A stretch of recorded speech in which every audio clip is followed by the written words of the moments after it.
ideal weather conditions for late September. There was a threat of rain earlier in the day, but a full house here and no rain in the last few hours here in Morgantown. Joining us on the sidelines tonight is Mark Martin. He has more on the kicking game leading into this one. Well, Trey, I'll tell you what, last week an interesting story developed when young Tyler Warner out of nearby Parkersburg, West Virginia, was told 15 minutes before kickoff that he would be Marshall's kicker. All he does is go out and hit both field goal attempts, all 4 field goals, and handled all 7 kickoffs attempts. And he's going to be a guy that will factor into today's game as he gets his second start for the Herd. On the other side, Pat McAfee, considered one of the great dual threat kickers in the country, both as a punter and as a place kicker after the Ray Guy Award and the Luke Rosa Award. And he's a guy, though, coming off a tough game against Colorado, missed a field goal in overtime, but he said he's been in the rearview mirror, and like all great kickers, he is ready for the next big kick. Guys, great to be with you here in this 3rd installment of the Prince and Cole Bowl. It's going to be a lot of fun. Mark, it's going to be a lot of fun. And how about a senior and a freshman put into the spotlight here in this in-state rivalry? One of the great rivalries in college football that doesn't get talked about enough. It's the 8th meeting, but they have had some interesting clashes through the years. A lot of gold in the seats. A full house here at Mountaineer Field. The Mountaineers 1-2 to start things, coming off a tough loss at Colorado. And West Virginia is a team trying to get that swagger back. Marshall, meanwhile, off to a 3-1 start. This is a great setting, ideal setting for college football. Very exciting, and to tell you what, you have 2 teams that really are fighting for something. Marshall, of course, fighting for, that extra win and maybe to the next step, and West Virginia really needs this win. Let's take a look at the keys to the game, Renee. What are they? First for Mark Snyder. Well, for Marshall, get him down, tackle in space. Patrick White and Noel Devine touch the ball quite a bit, and they haven't faced anyone like Noel Devine. Can build confidence in a young quarterback, no turnovers, and give him some time from the offensive line. And let the players play. Need playmakers. Slate, Marshall, and Passmore. Let them become playmakers. And on the other sideline, Bill Stewart and the Mountaineers. Find the rhythm. Get into a flow. Finish drives. You need a new hero. Patrick White and Noel Devine have stepped up. You need somebody like a Jock Sanders to carry their portion and contain, rush, and pass more. You got to watch Darius pass more, but you have to throw the ball vertically down the field and contain the run, which Marshall does very well. Bill Stewart, a West Virginia native. Joy for the game. Class act on and off the field. And this Friends of Cole Bowl in its 3rd year in Morgantown this year after a victory by the Mountaineers in Huntington last year. And West Virginia will get the football first as you're looking at Noel Devine, the dangerous deep man. Ellis Lancaster is also back there with him. Deep safeties. Marshall in the white, the visitors. We are underway from Mountaineer Field. And it's going to be Devine at the 5-yard line. And he's hit hard as he's knocked down at the 24. Mark Rogers was back on the return for the Mountaineers, and that's where West Virginia will start first down after a 19-yard return. There's been so much talk about Pat White, 81 career touchdowns, 3rd in Big East history. There are the completion numbers. Has a very tight spiral, the ball he throws. Last year, 6th in the Heisman voting. Arguably the top quarterback in college football, but his team trying to put some pieces together. They played for good moments in that loss at Colorado, but ended up losing in overtime. They did get the rushing game going. They'd like to do that, get back to the old West Virginia way of doing things. They're going to throw on first down. Alric Arnett, the receiver, across the 35, and he has a first down catch for the Mountaineers to the 37. 13 on the pickup on the first play. Great block by Jock Sanders on that last play. Helped him get down the field. Let's take a look at the guys up front. Mike Dent is a Remington watch list candidate at that center spot. He anchors him up front. 1st and 10. Ball on the 37. Noel Devine, small back, explosive. He's tough to bring down. He's first team all-conference candidate in the Big East. Good start for White, going to the air. Ball now at the 37-yard line. They send Jarrett Brown, who doubles as a backup quarterback, in motion. We'll see a lot of him today. Swing it out to Brown. Makes one man miss, not the second, and he's cut down right near the line of scrimmage. The Marshall defense. They're getting better up front. Ian Hoskins, a 3-year starter. It's his 3rd position in his career. Brandon Burns, tall linebacker on the edge. He can really blow up a lot of plays on the toss sweeps. And in the secondary, they love the play of C.J. Spillman, preseason first-team All-Conference USA. There's a look at Albert McClellan. He's preseason first-team All-Conference and they hope will be a factor after winning Conference Player of the Year honors 2 years ago. On 2nd down and 11, straight ahead, it's Devine, breaks a tackle, and he squirts his way up to the 43-yard line. Close to 5 yards, Spillman on the tackle for the Herd. And that's where the game is going to be won or lost up front with Capers, Figner, Dent, Isdaner, and Stanchek. They'll not only protect Patrick White, but open up holes, hopefully, for West Virginia from their perspective. But you mentioned a little bit about McClellan. They will spy with McClellan on Pat White. You need someone to have accountable for number 5, Patrick White. Here's a look at the big guys up front. See Greg Istander, the 322-pound junior, and there's the center Dent, 2-year starter at that spot. Pennsylvania native. 3rd down from the 43. White keeps it, has a first down midfield. He's into the secondary and down to the Herd 42-yard line. So quick, Spillman, the free safety, finally got to him. And one thing, Marshall has gone to the nickel package each and every time. You see that read spread option. He just cuts it back, sees the hole on the weak side, and just outstanding running by Patrick White, what he does best. And his ability at 6'1" to just break away from people. From the 42-yard line, they'll go twin backs this time as White looks to the sideline for the play call. Offensive coordinator Jeff Mullen setting things up. 3 receivers from the gun. White, 6'1" across the middle. Catch made, and it's a first down grab. It's hauled in by Alric Arnett, the junior from Belgrade, Florida. He's a big target. Yeah, he's 6'2", 195. His 6th grab, he does a deep square in and a nice throw by Patrick White. And the most important thing, Trey, is he ran right beyond the sticks, knows where the first down marker was. First down, West Virginia, and they have a nice drive going here, taking in the opening kickoff. Arnett's first 2 college catches went for touchdowns against Villanova. Ball at the 27. West Virginia on the move. White looking good through the air on the early going. Marshall showing blitz now. 5 in the box. Hand off to Vine running left. And he gets 4 yards down to the 23-yard line. James Burks, the junior defensive tackle on the stop. There's a look at Devine, just 5'8". His thing is he likes to outwork everybody. He thinks he can outwork the next guy, and small in stature, big in heart. Well, you know, he's very, very strong, stronger than you think. He bench presses over 400 pounds, so don't be surprised by his small stature. 2nd and 6. This time a single running back. Devine to the left of White, who takes the shotgun snap. Here's Sanders. Sanders in the clear for a moment inside the 15, and he's down to the 12. Jock Sanders, a guy you've got to know where he is everywhere on the field. That's his 13th catch on the year. Mario Harvey on the tackle. Throw the bubble screen and right out to Jock Sanders, and they need someone to step up. Patrick White delivers the ball. Nice check on the edge there by the wide receiver, and just outstanding running. Good block as well downfield by Mike Dent coming from his center position. Nice drive by Patrick White. He has confidence right now. Sanders with a 12-yard reception.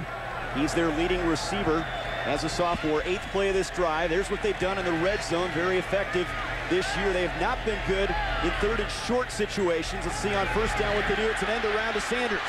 Trying to get to the edge. He's to the 5, and he's run out of bounds to the 4-yard line. C.J. Spillman on the tackle. Will Johnson, the fullback, tight end, led the way with a good block. He is very versatile, converted fullback. Number 6, Will Johnson, now lines up as an H-back fullback or tight end. Good block right here, just seals that outside, allowing Jock Sanders to get to the edge. Also on the edge, nice block by Alric Arnett. Inside the 5-yard line, they are banging on the door. 2nd and 3. They have Johnson in a slot to the right of White. Devine to his left. It's a handoff to Devine, trying to run wide. To the pylon, he's in. Touchdown, West Virginia. The stretch play, they went from one side of the field all the way to the other, and the Mountaineers strike first. And though Devine, outstanding running along with Jock Sanders, but Patrick White has really managed this offense in the opening drive. Good blocking up front. You see there, inside handoff, a pull, and kick out right there by the tackles. That's Figner with a good block for him, and Noel Devine into the breaking the scoring drought here in the opening drive. His first rushing touchdown on the young season. They go 76 yards in 9 plays, and the extra point by McAfee is through there. Impressive drive for the Mountaineers, mixing run and pass effectively. Devine finds the end zone on the sweep. 7-0 home team.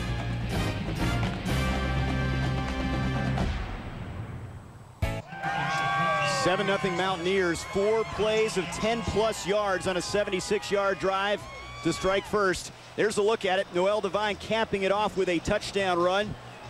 Believe it or not, his first of the season. They have got the running game going at Colorado, and a good start on their opening series, mixing run and pass. You know, he ran with very good vision on that last touchdown run, Trey, and that's something that comes with maturity. You know, as he came out of Florida, he had over 6,800 yards for his career, but he's running as a more mature running back. McAfee to kick it away. Darius Marshall 3 yards deep for the Thundering Herd. Marshall following some blockers across the 30, and a nice return for Marshall. They'll start at the 33-yard line. 36 yards on that kickoff return. Marshall, a team playing with a lot of confidence, coming off a road victory at Southern Miss in rainy conditions, and they're hoping to keep the train rolling with a 3-1 record. Mark Can, the redshirt freshman, has been sensational. A poised quarterback, first-year guy, southpaw with a strong arm, and his numbers have been very good. He's been battle-tested the last couple games against Memphis and then Southern Miss. Single back is Marshall. They'll go 3 receivers to the bottom of the screen. And a penalty flag comes in before the snap of the football.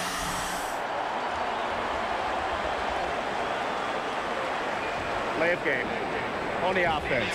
5-yard penalty, first down. It's our lead referee, Gerard McGinn. Hostile environment. He saw it at the Rock at Southern Miss. As we look at the offensive line, Brian Leggett, 3-year starter. He moved to center this year after playing guard for this team the previous 2 seasons. Darius Marshall, 3 of 4 games over 100 yards rushing. He needs to be a factor today. There's a look at Leggett, 283-pounder from Meridian, Mississippi. First down, 15 now.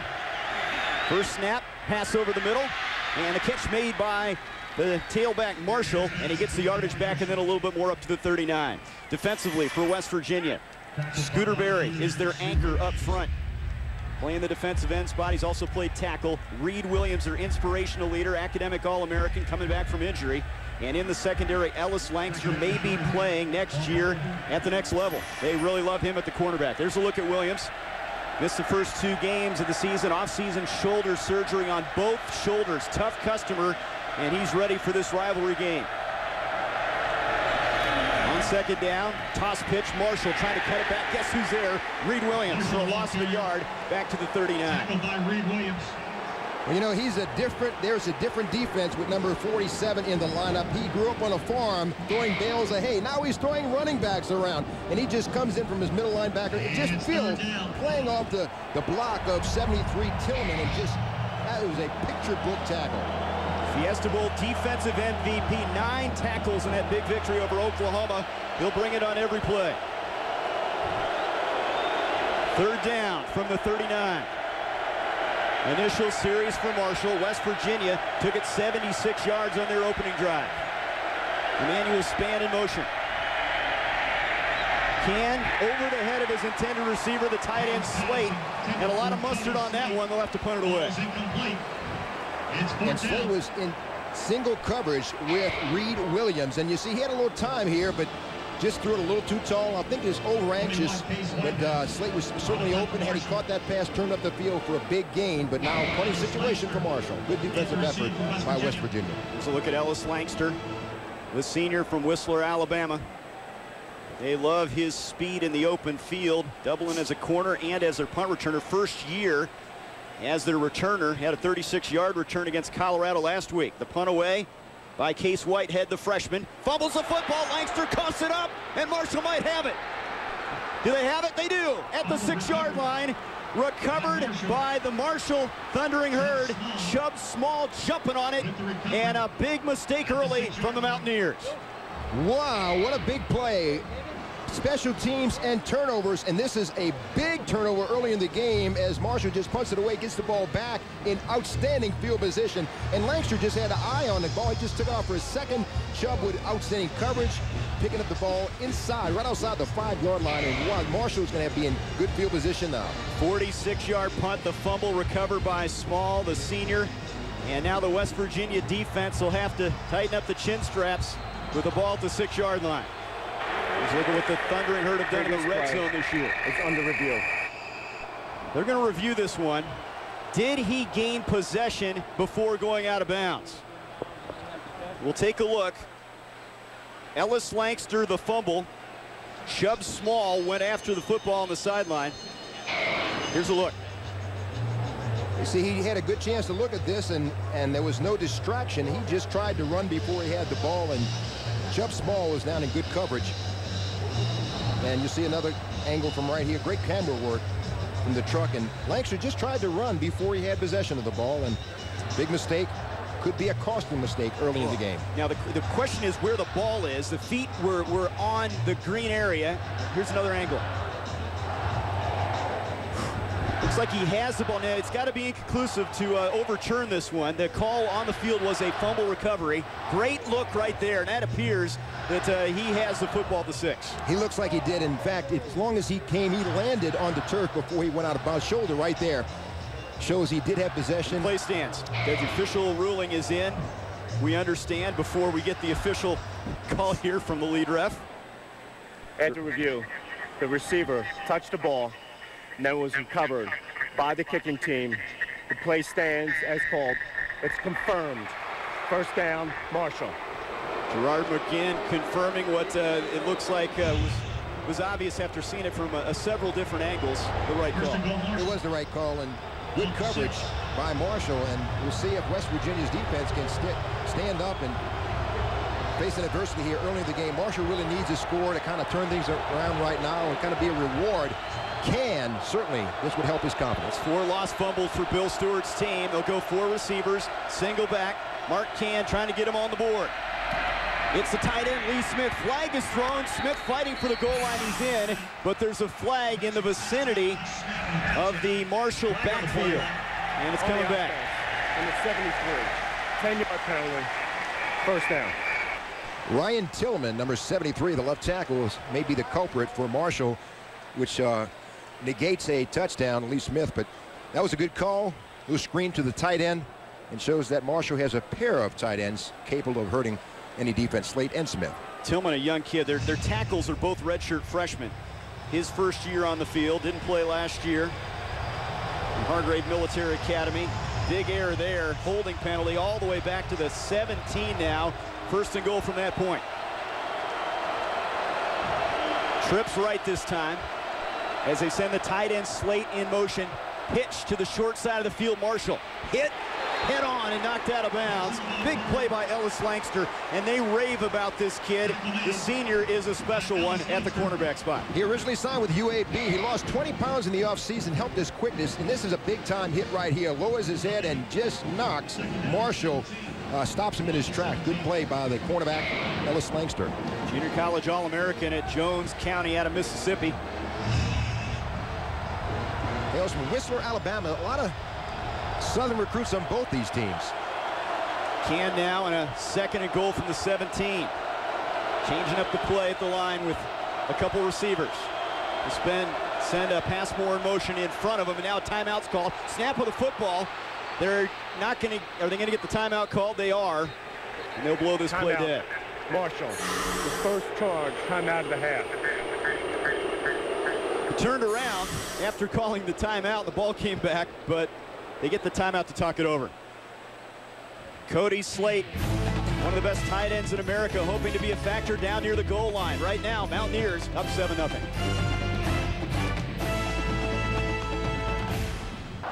Mark Cann coming off his best game of victory at Southern Miss last week, facing a second and goal from the 17 for Marshall, trying to cash in after a punt return fumble off the hands of Ellis Langston. They were near the goal line. A penalty backs him up as they send Bryant Milligan in motion. Can setting up, firing for the corner, nobody there, and it's incomplete. Couple Mountaineers in the vicinity. Scooter Berry on the rush. Brandon Hogan was back there with Robert Sands, the two DBs closest to the ball. There was a misread. The wide receiver just broke off of his route, and the closest person was a gold-shirted West Virginia Mountaineer. And see, luckily they just got away with that non-interception. Passmore, a guy that has 4.3 40 speed, and he's long at 6'3". Give him a chance here in the end zone.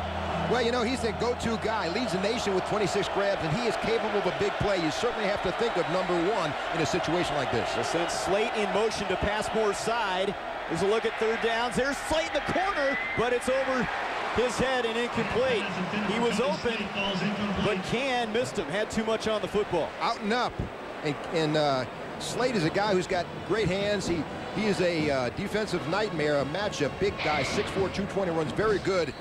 As a, you see he just comes off the run right there and straight down the field, just a little too long, and he wouldn't have caught up with that anyway, out of bounds, but big play opportunity there. Slate was wide open. 34-yard attempt for the guy we talked about in the open, Tyler Warner, the freshman from Parkersburg, West Virginia, 2 for 2 in rainy conditions last week at Southern Miss, trying to get him on the board, and the kick is through there.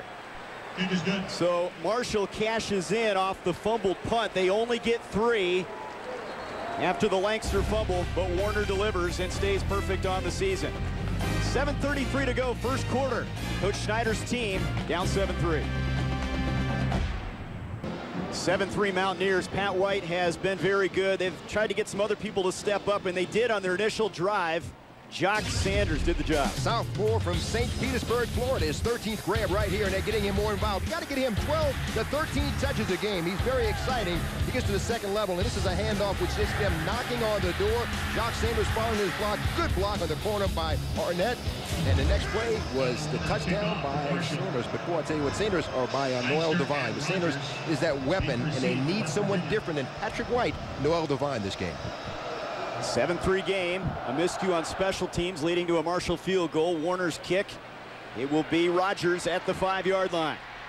Hit hard, hit a second time at the 22, keeps his feet, and moves forward to the 23-yard line. Tackle is made by Kevin Perry, the sophomore defensive back. And West Virginia will go to work, looking so good on that initial series, and they really mixed up the run and pass. They really did. Patrick White expertly ran that read option. But, you know, you got to give a tip of the hat to Marshall. They could have folded their attempt, came up with 3 points. You'd like to hope from their perspective they would come up with 7, but 3 is better than 0, and it brings the game a little more manageable. White will go 4 receivers as they empty the backfield this time.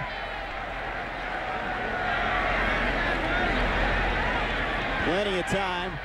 Throws to the sideline. The catch made by Tito Gonzalez, a senior. They'll say no catch now at the 30-yard line. His first incomplete pass.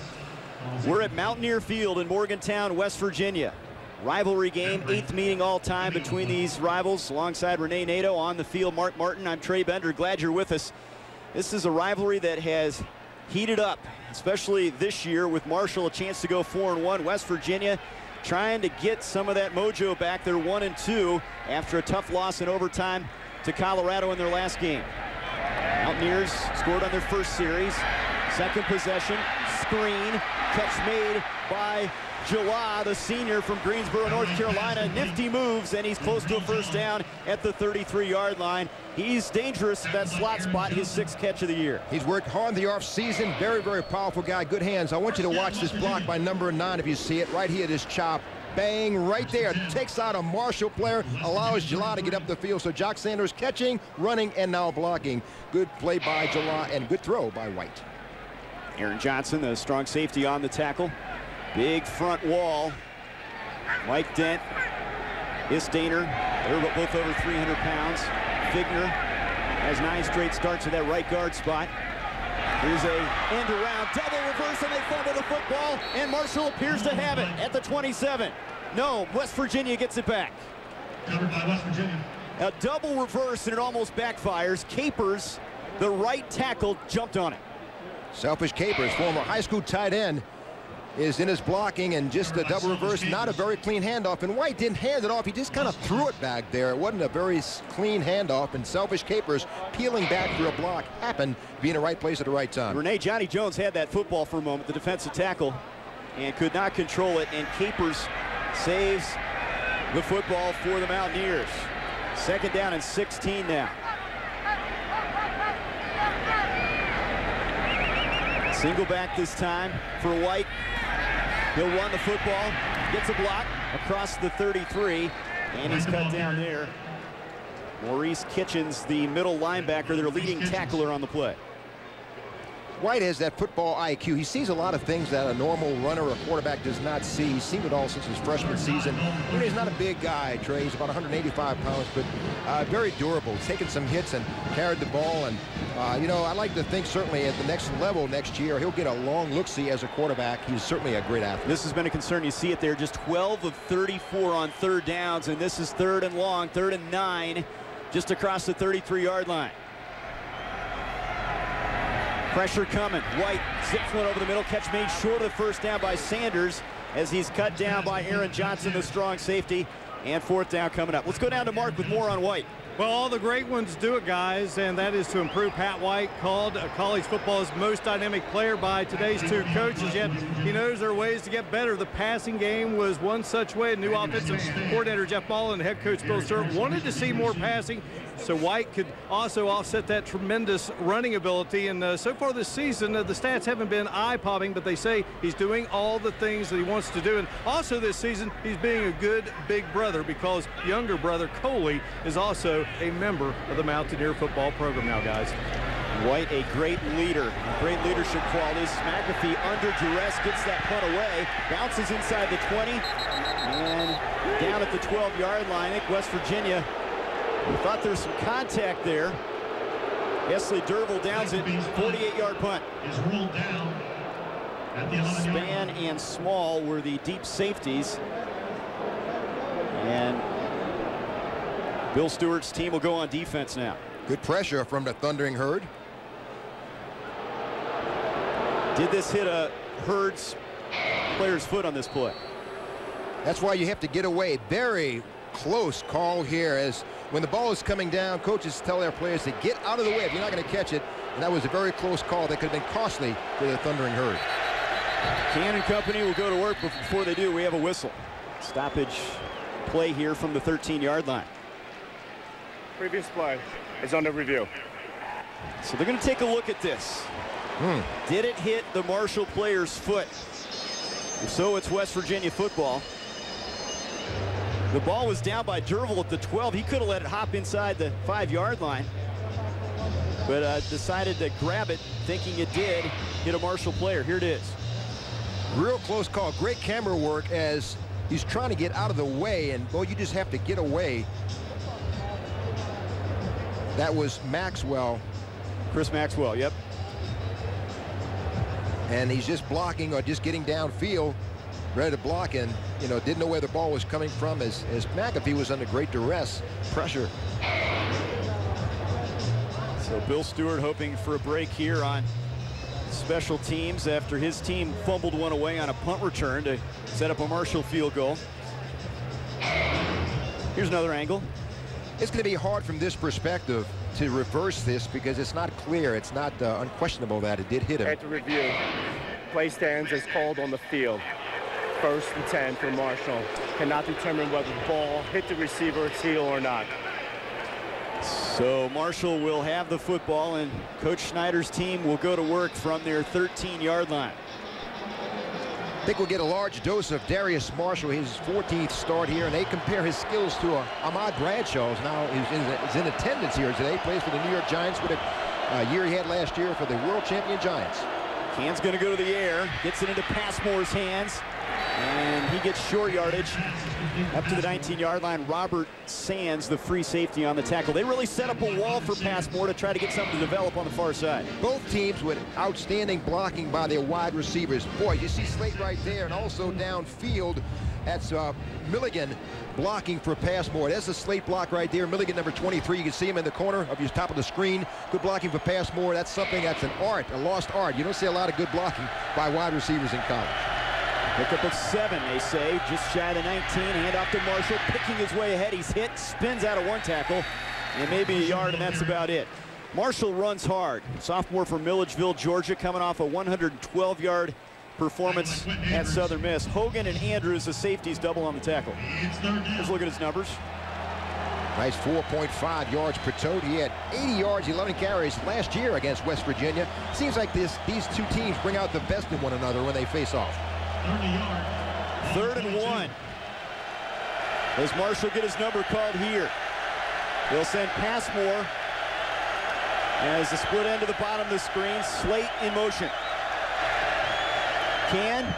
Marshall hit, breaks the tackle, and it's close. I think that second effort, that last lunge, got him the first down across the 24-yard line. Brandon Hogan, the sophomore corner, on the play. And the defensive backs, they come fill very well for West Virginia as Darius Marshall just bounced it outside. Coming up to fill is, you mentioned Hogan, along with J.T. Thomas, but I don't think that was a nice play. Outstanding run. Didn't get it by a whole lot, but they get it. The Herd will keep the football. Toss sweep left side, Marshall cuts it back, and he drives forward to the 26. That cutback ability there wasn't a lot available. He still picked up 3 yards on the run. Reed Williams was there on the tackle. When they run that toss sweep, Trey, basically, you know, the blocking is outside, and it opens up some inside cutback lanes, and it takes a good vision to recognize where those running lanes are. Sometimes the holes are not going to be in the outside when it's going to be a sweep. They're more so designed for a cutback run. Now Marshall will check out as you look at the middle linebacker, the heart and soul of that West Virginia D, Reed Williams. Marshall out. Chubb Small is in at the tailback spot here on 2nd down. Flips it out behind Slate, and that's going to be ruled a lateral. The official marking it back near the 23-yard line behind Slate. Dangerous pass and well off the mark. And, you know, it looks like, you know, Can's delivery, he's just releasing the ball a little bit high. He's not stepping into his throws and releasing at a very high point. This is why you have to step into your throws.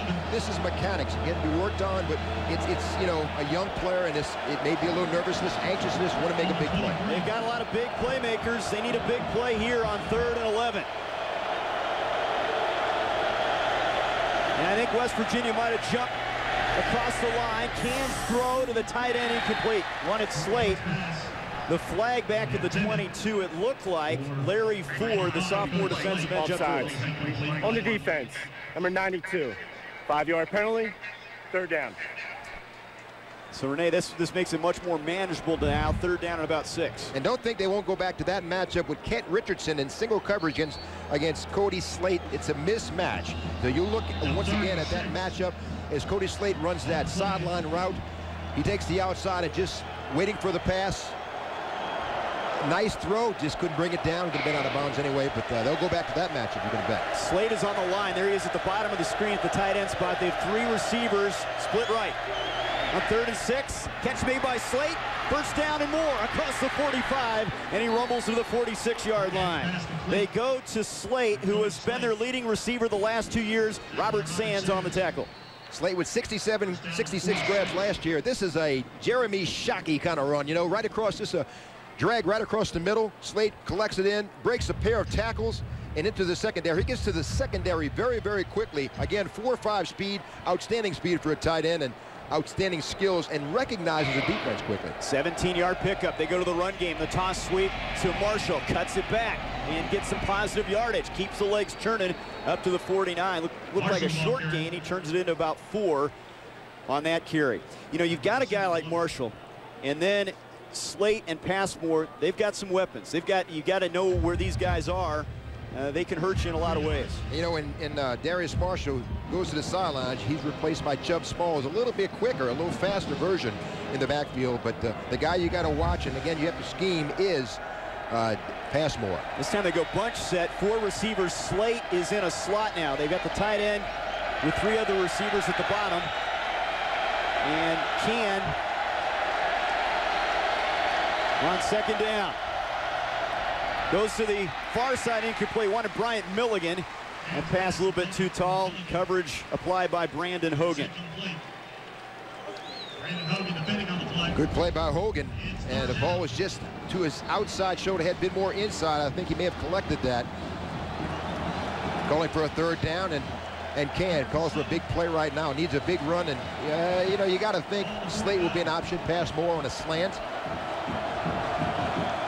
Goes to open backfield, empty backfield. There's Passmore, the nation's leader in receiving yardage. Great speed. 2 for 4 so far today. Can has protection, sips it, it's tipped and almost picked off. Through the hands of Passmore, and J.T. Thomas, the sophomore weak side linebacker, almost came up with the interception. Ball arrived a little early. Passmore running right on the seam, a curl, and Can delivers the ball. He was the first option. Passmore, he looked at him the whole time, and Passmore curled right inside the seam, almost intercepted. Incomplete punting situation, but he is getting bumped, and you can bet that that is one thing that West Virginia wants to do. Just pound on Passmore, see how tough he is. Either step up to the challenge or make him make plays when he's being hit on every play. Case Whitehead gets his punt away from the 40. Jock Sanders calling for fair catch, and he makes it at the 4.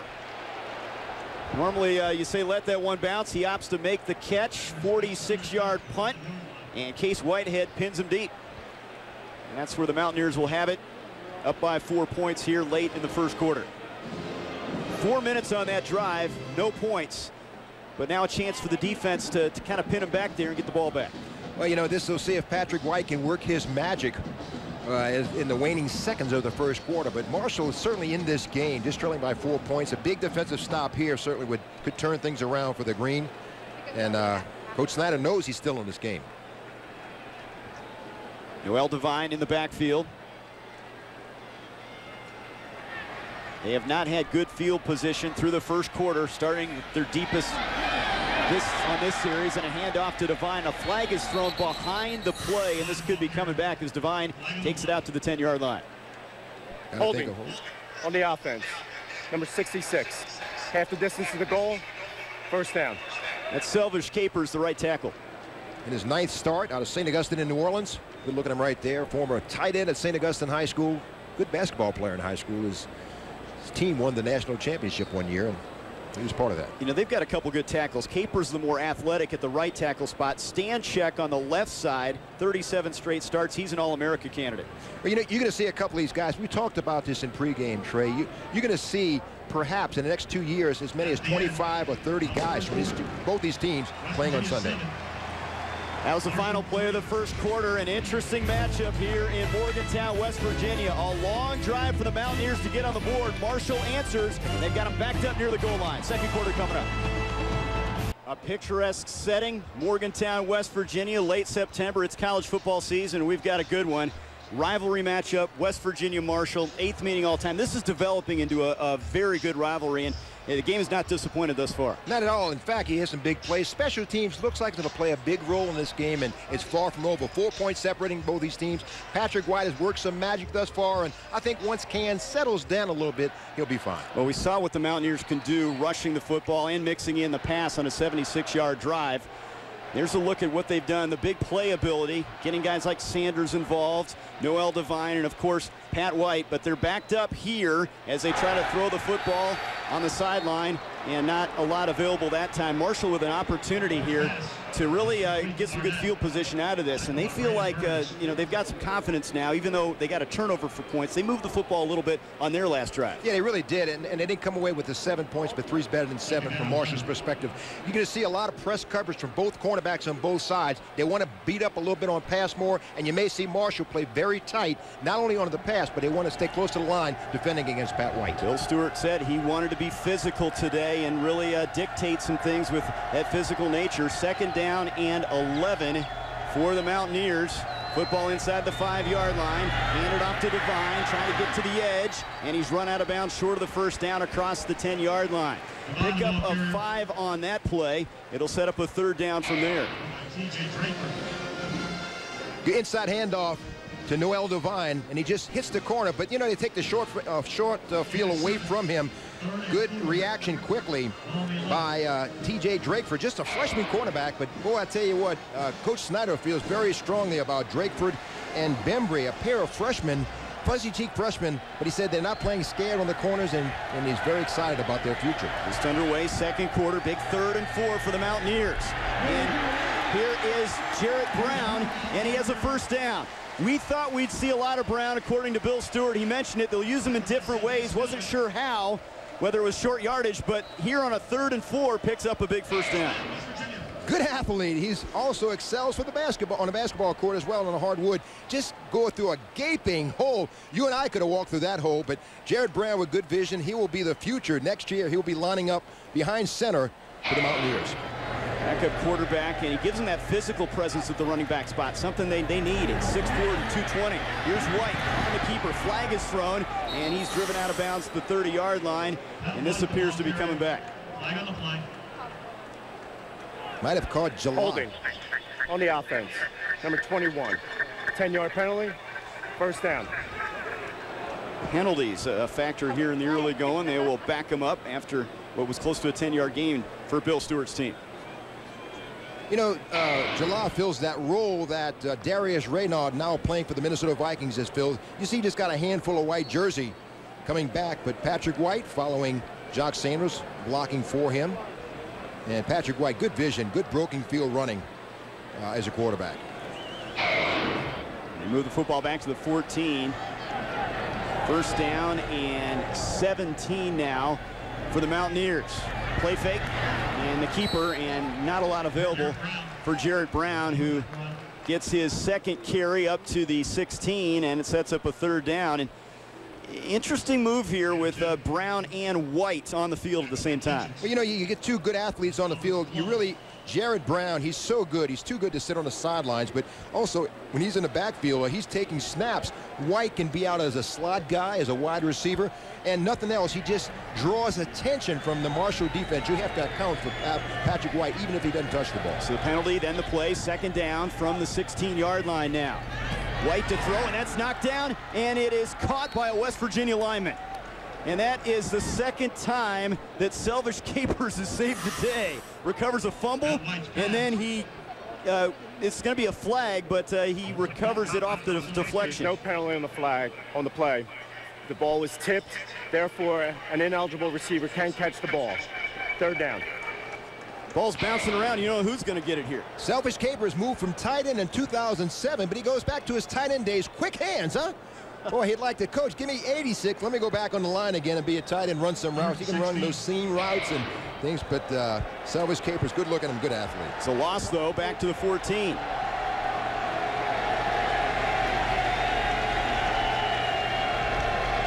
This sends Sanders in motion this time. White, quick drop, looking to run. Quarterback draw all the way across the 20. And he gets some of the real estate back, but still well shy of the first down. Up to the 24-yard line, Albert McClellan, the defensive end, chasing him down. Big 250-pounder. And McClellan's a guy, again, who's not going to be far. When Patrick White is running, he'll be close to him. He is a guy who's going to spy a lot. And right behind him, there's number 96, finishing him off. A 4th down. Mountaineers going to have to punt it away. And again, 2 receivers back deep, Span and Small for Marshall. McAfee on the Ray Guy Award watch list, has gone through some trials in the kicking game as a place kicker, but has been very solid punting the football. Gets this kick away, and it's a line drive. It's a boomer. Span back at the 10-yard line. Nice open field tackle made. It's Trip Hale, the redshirt sophomore, that knocks him down 63 off the foot of McAfee. Trip Hale was one of those kamikaze guys and made a good tackle that time. Special teams plays big in the early going. How about this one by Trip Hale? 7-3 Mountaineers. West Virginia 2-1 advantage in terms of time of possession so far. They have a 7-3 lead. Marshall, though, has the football at the 14-yard line after a punt. Mark Can just 3 of 8 passing for 36 yards, trying to get his team on track. Play fake. Left-hander going deep. Wants Passmore. Can't come up with it at the West Virginia 45. Ellis Langster on the coverage. And that's what this team will do. and their offensive coordinator, John Shannon. They'll mix it up. They set up that play with some short passes earlier. Speed versus speed. He does a nice move here. Good defensive effort. He's going to try to take the inside away from him. Good closing speed by Langster, but he's running that post pattern and hit a little help underneath. And they said they are going to bracket Passmore. They're going to keep him covered high and low to make sure he doesn't come back and burn you. But you need to keep two guys an eye on Passmore. 2nd and 10 now. Can deep drop, little shovel pass. It's Marshall, and he can't get away from Morty Ivy. The strong side linebacker blows that play up, and he is their big play guy, their second leading tackler. Morty Ivy reacts to the ball, and that's one thing that West Virginia does very well. Their linebackers run great. J.T. Thomas, Morty Ivy, Reed Williams, and they just react so quickly. Nowhere to run, as you see Scooter Perry cut off the outside here. Marshall does need to spread the ball out a little bit and spread that West Virginia defense. Now they're going to put Marshall at a receiver, split to the bottom of the screen. 5 receiver look. Slate the tight end in the slot. McCann on third and long over the middle, and that's good enough for the first down. He goes to his tight end. Slate, big play receiver, and you know he's 6'4", 220. But he can run away from you 14 yards on that play. He's got soft, sweet hands. Does a little curl underneath, and Can goes through his progression. You see he's in single coverage with Ivy. Linebacker against tight end, advantage tight end. And a little push off there, and Slate comes down with it. He always has good games against West Virginia. That's his 9th catch in the last 3 games. Mackey Award candidate, 2-time conference All-USA pick. Here's a handoff to Marshall now, trying to stretch it to the outside, and he's tracked down after a 4-yard gain at the 30-yard line. J.T. Thomas on the tackle.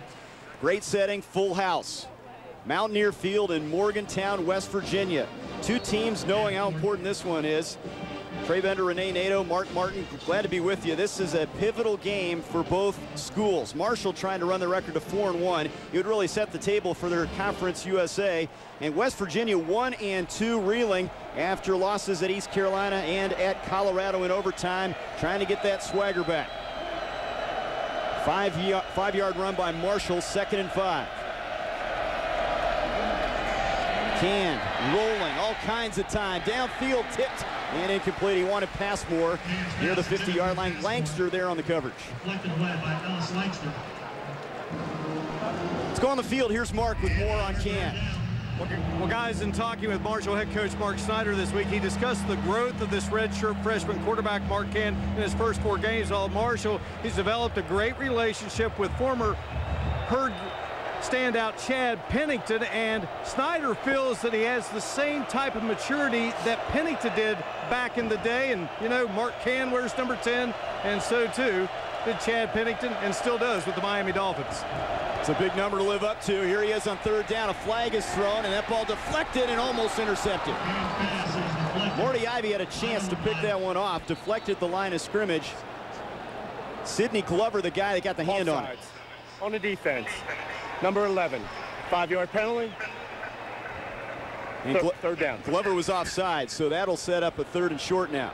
Well, Glover exploded off the edge, and he exploded it because he was about a half a step past the line of scrimmage, but a good defensive effort. You see he's right in the face of Can, right in his face, knocking it up in the air, almost intercepted. Good effort by Ivy, but a manageable 3rd down right here. 3rd down and about a yard. There's the penalty numbers thus far. 4 now against the Mountaineers. Handoff straight ahead, and that's good enough for a first down. Chubb Small, 5'9", 198, and a guy that is a nice change of pace guy behind Marshall. Not a big back, but enough for the first down. Williams on the tackle. You know, he's described as running hungry. You know, he just eats up yardage, but he runs good yards after contact, good body lean. And the thing about Chubb, he's a little change of pace, a little faster than Darius Marshall. You don't want to see him on the edge. He's dangerous. 74 yards, 9 carries against Rice last year. Moves the chains with that carry, 39-yard line. 4th first down for Marshall, trying to get something going here. They have 3 points off a turnover, and that's it. Rolling left, Can's throw well over the head of Passmore. Tell you what, Langster has his eye on Passmore, but a lot of guys do. He has drawn all kinds of attention. You just can't single cover this guy. Again, they'll bracket him, and if he's single coverage, the second defensive back won't be far away. Good look at Mark Snyder right there, former player for the Thundering Herd. Very, very good player he was. Coach Schneider excited about this team. The carryover from last year. They won 3 of their last 5. 3 conference victories. This year, they've won 3 of 4. The only loss at Wisconsin against a very good football team. They led 14-0 in the early stages of that one. Here's a pass to the tight end, Smith, and that's maybe a yard, and that's it. Reed Williams, the big play. Boy, does he play with passion, Renee. This guy all over the field. He really does. Very intelligent, academic All-American, and as a picture book tackler. As he was out, they lost the fiery, inspirational leader. He did come back with the Colorado game. Maybe they had a little knock, a little rust off. He's a little back to normal now. But boy, I'd say they can't win or can't do very well without Reed Williams in the lineup. That's 6 tackles at Colorado. 3rd down. They're 4 of 7 on 3rd downs. 9th play of this drive for the Herd.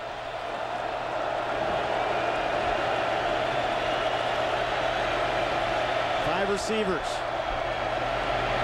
Can over the middle. Passmore hangs on. Great concentration, and he's taken down at the 46-yard line. He bobbled it, but what concentration to hang on. Ian Smith, the safety on the tackle, 15 yards. Good coverage here. That defensive back had him wearing him like a pair of spandex shorts. He was tight with that coverage and still found a way to get in here. You see, he just turns. Marty Ivory is as close as you can get, and Passmore finds a way, come up with a big catch. Sorry, that was Ian Smith. Passmore in traffic, showing he can make a play. We know about his big play ability on the deep outs. Big one there to move the chains with the 45 now. Pitch to Marshall. Straight ahead, driving inside the 40 for close to 5 yards. Make it 6 on that carry. Looked like the appearance was they're going left, and he ran it up the middle. Well, he saw a crease cutting back and good blocking up the middle by Leggett and company. But you can see a kick block right here as Slate was coming back, peeling back for a block, but he just saw a crease, hit it quickly, and nice pickup, 5 yards. They had Matt Parkhurst, another tight end, in a double tight end alignment on that play. 6-yard pickup. Approaching the 6-minute mark. Marshall on the drive. Handoff. Marshall. First down. Down to the West Virginia 33. And they're showing some confidence now in the running game. And John Holmes, the strong side linebacker, tackles him there. Wood, Altabello, Leggett, and company are doing a good job blocking up front. Good surge off the line of scrimmage and giving him some cavities to run through. Good look at John Holmes right there. Good linebacker, one of the many fine linebackers for West Virginia. Tip of the hat to Marshall's offensive line, doing a good job this series. It's the first down they have come up with, not on 3rd down. So moving the ball effectively here on this drive now at the Mountaineers' 33-yard line. Can the redshirt freshman. Handoff, Marshall. And he can't get out of the tackle. And there's a flag that's thrown on the play. And that was a nice play by Najee Good, but Personal foul, face mask on the defense, number 52. 15-yard penalty, but added on to the end of the run. First down. Good with the tackle, but he got the cage as well, and that's an automatic 15. Any face mask 15 this year in college football. They wiped out the 5-yard version, and now everything is 15. Good seal block on the outside by Brandon Campbell, left tackle. And as he's going down, just right there, you can see he had a handle on his face mask. 15-yard penalty. Good field position at the 15-yard line for the Thundering Herd. There it is, 5 penalties, 37 yards against the Mountaineers. That's a costly one. Football now at the 15-yard line. The Herd looking for the go-ahead score. Stutter step and the run for short yardage by Chubb Small down to the 13. Brandon Hogan on the tackle. Little change of pace with Small in there, but basically the same plays, no different style. Darius Marshall, Chubb Small. Don't call him Lenford, it's Chubb Small. Birth name given is Lenford, but I'd change my name too, or get my parents to change it for me. I don't know a lot of Lenfords, but I know a couple of Chubbs. Marshall's back in there. 2nd down from the West Virginia 13. Marshall trying to take the lead. Play fake. Firing for the end zone is Can. It's tipped, and it's incomplete. Almost picked off by Langster. He wanted the tight end, Slate, and that one was up for grabs. Sidney Glover was back there. Big target, tries to go over the top and put too much air under the ball. Gave time to the defensive back to react to this. Looks like Smith, big 6'6" target, former Tennessee transfer, as Can just felt pressure coming from the outside as Quentin Andrews, pressure and good break on the ball by number 11, Sidney Glover, swatted away, incomplete. Third down, need a big play here for the Thundering Herd. This could be a statement drive. 15th play of this drive. They've gobbled up over 6 minutes, and now a timeout is called by Marshall. 4:43 to go. Mark Can doing a nice job managing things for Marshall at quarterback. Back after this.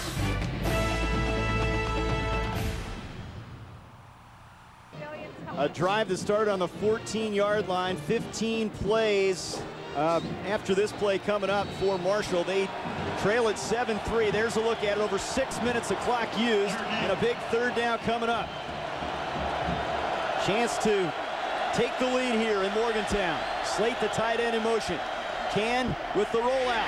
Incomplete. Just got rid of the football at the feet of Matt Parkhurst because J.T. Thomas, the weak side linebacker, was coming after him.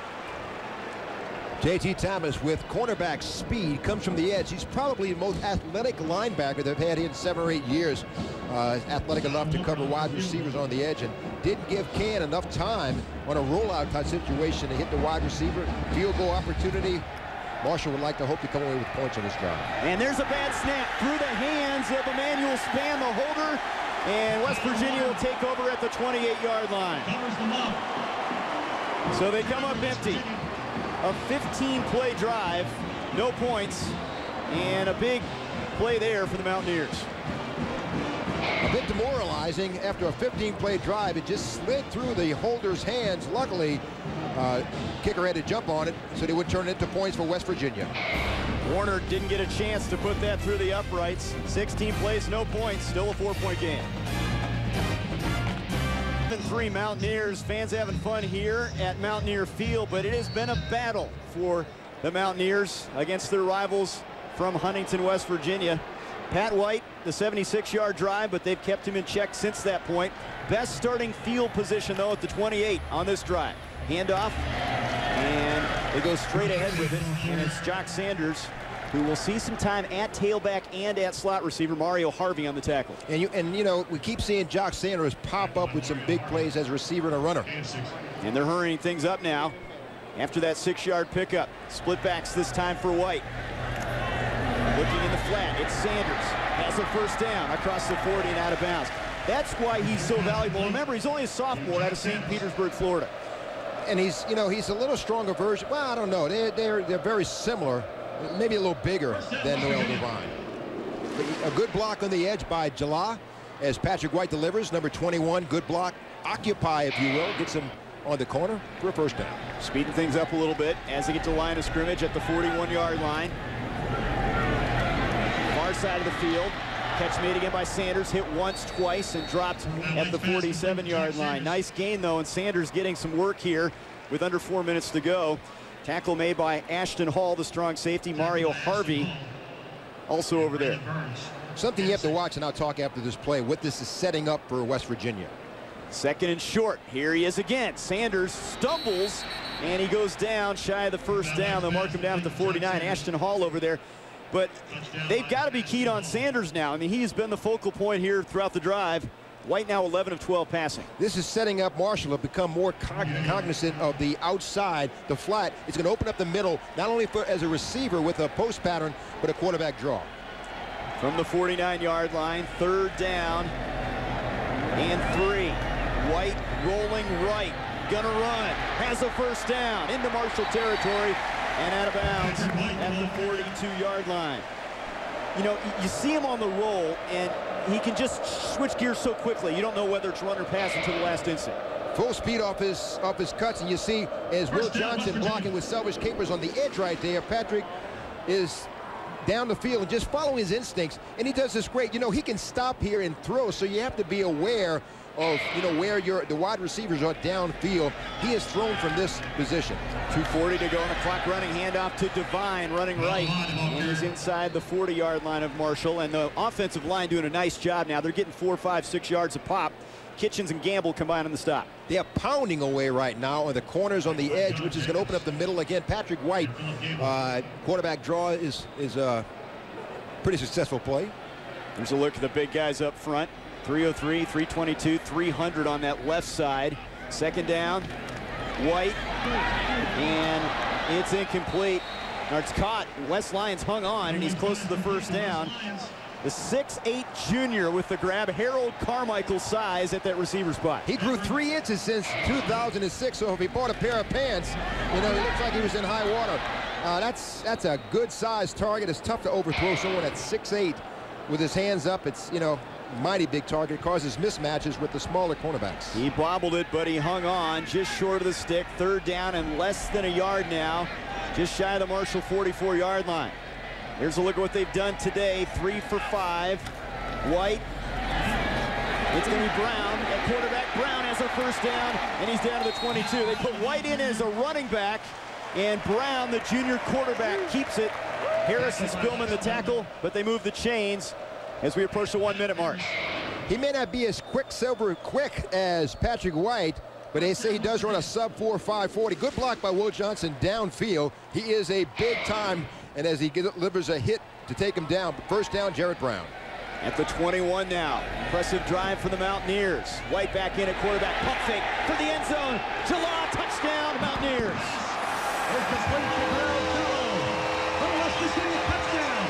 The pump fake set it up, and Jala was in the clear, and that is 41 career touchdown passes for Pat White.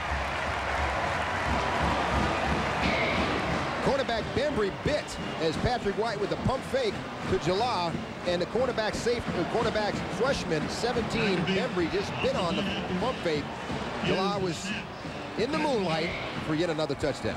Jala's first touchdown reception, and they stretch the lead to 10. McAfee for the PAT. And he stays perfect on the season. Ties Major Harris for 5th place with that touchdown pass to Jala. Patrick White again shows that he's not just a runner, he's an accomplished passer. His 6th touchdown toss of the season. So they cash in after Marshall has a botched field goal attempt and a tough turn of events for Coach Snyder. It's now a 14-3 game. Could be 7-6, and they've got a little bit of momentum, but important drive there for the Mountaineers. They got Marshall playing on their heels right now defensively, and everything is working for West Virginia. They're hitting the edges, hitting the green, hitting the corners. Patrick White is running the ball exceptionally well, and credit the offensive line up front that we spoke of is doing a good job. Dent and company really giving Pat White time and holes to run through. So the Mountaineers, a much-needed victory if they can get it here today after a couple tough losses to East Carolina and Colorado. An 11-point advantage, still plenty of time for Marshall, as they have Small and Darius Marshall back deep awaiting the kick from McAfee. Marshall has to like the way they've moved the football. Only 3 points to show for it, though. Near opportunity has really hurt them. They just could not convert on turnovers. There's a squib kick, and one of the upbacks for Marshall bringing it up, Matt Parkhurst. And nice return to the 42, and they're in good shape here to possibly get some points here. They have 1 timeout remaining and 1:05 on the clock. What a collision by Tyson Gale, linebacker and special teams for Marshall. He unloaded on a would-be tackler for West Virginia. You can hear a wood crack up here. Boy, we've seen some hits this season on special teams in college football, haven't we, you and I? Not for the faint of heart, Trey. It is dangerous out there. First down from the 42. Now, before the snap of the football, timeout called by West Virginia. West Virginia. The first charge, timeout of the half. So Bill Stewart going to make sure they've got everybody in the right position, and he's on his team a little bit. Oh, he's coaching hard. They work very hard to be where they are. We had a chance to catch a little practice yesterday, and we've seen West Virginia in the past, and he ran a boot camp. He's such a nice guy. People think, well, how can you be a head coach? He runs a boot camp type atmosphere out here, works them very, very hard, and believe me, you talk to the coaches, this is not a party out here. There's Coach Snyder. You won't find 2 nicer guys in the profession than Bill Stewart and Mark Snyder. But Coach Snyder, you could sense the confidence, the optimism. He knew it would be a tough test here today, but they've learned a lot going down to Southern Miss and getting a win. Well, you know, he's also been a good player. 124 tackles for that 1987 Marshall group, and set a record 10 interceptions as a linebacker. So he was a good player. So he knows, has been a player recently with Marshall. He knows what they're going through. Now, he knew it wouldn't be friendly, regardless of the connections between both schools and between coaches, but his team needs some points on this drive from the 42. Can over the middle, and it's intercepted. Picked up by Morty Ivy.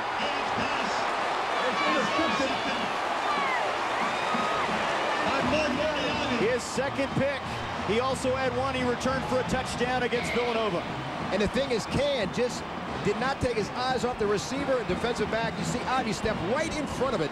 He just eyed the receiver, and Morty Ivy just read his eyes and comes up with a big pick as he was going for pass more. A senior from Monroeville, Pennsylvania, giving West Virginia another chance to score here with 1 minute to go. They have a couple timeouts to work with. Morty Ivy against UConn had 11 tackles, 2 sacks, 3 tackles for losses. What a game he had against UConn.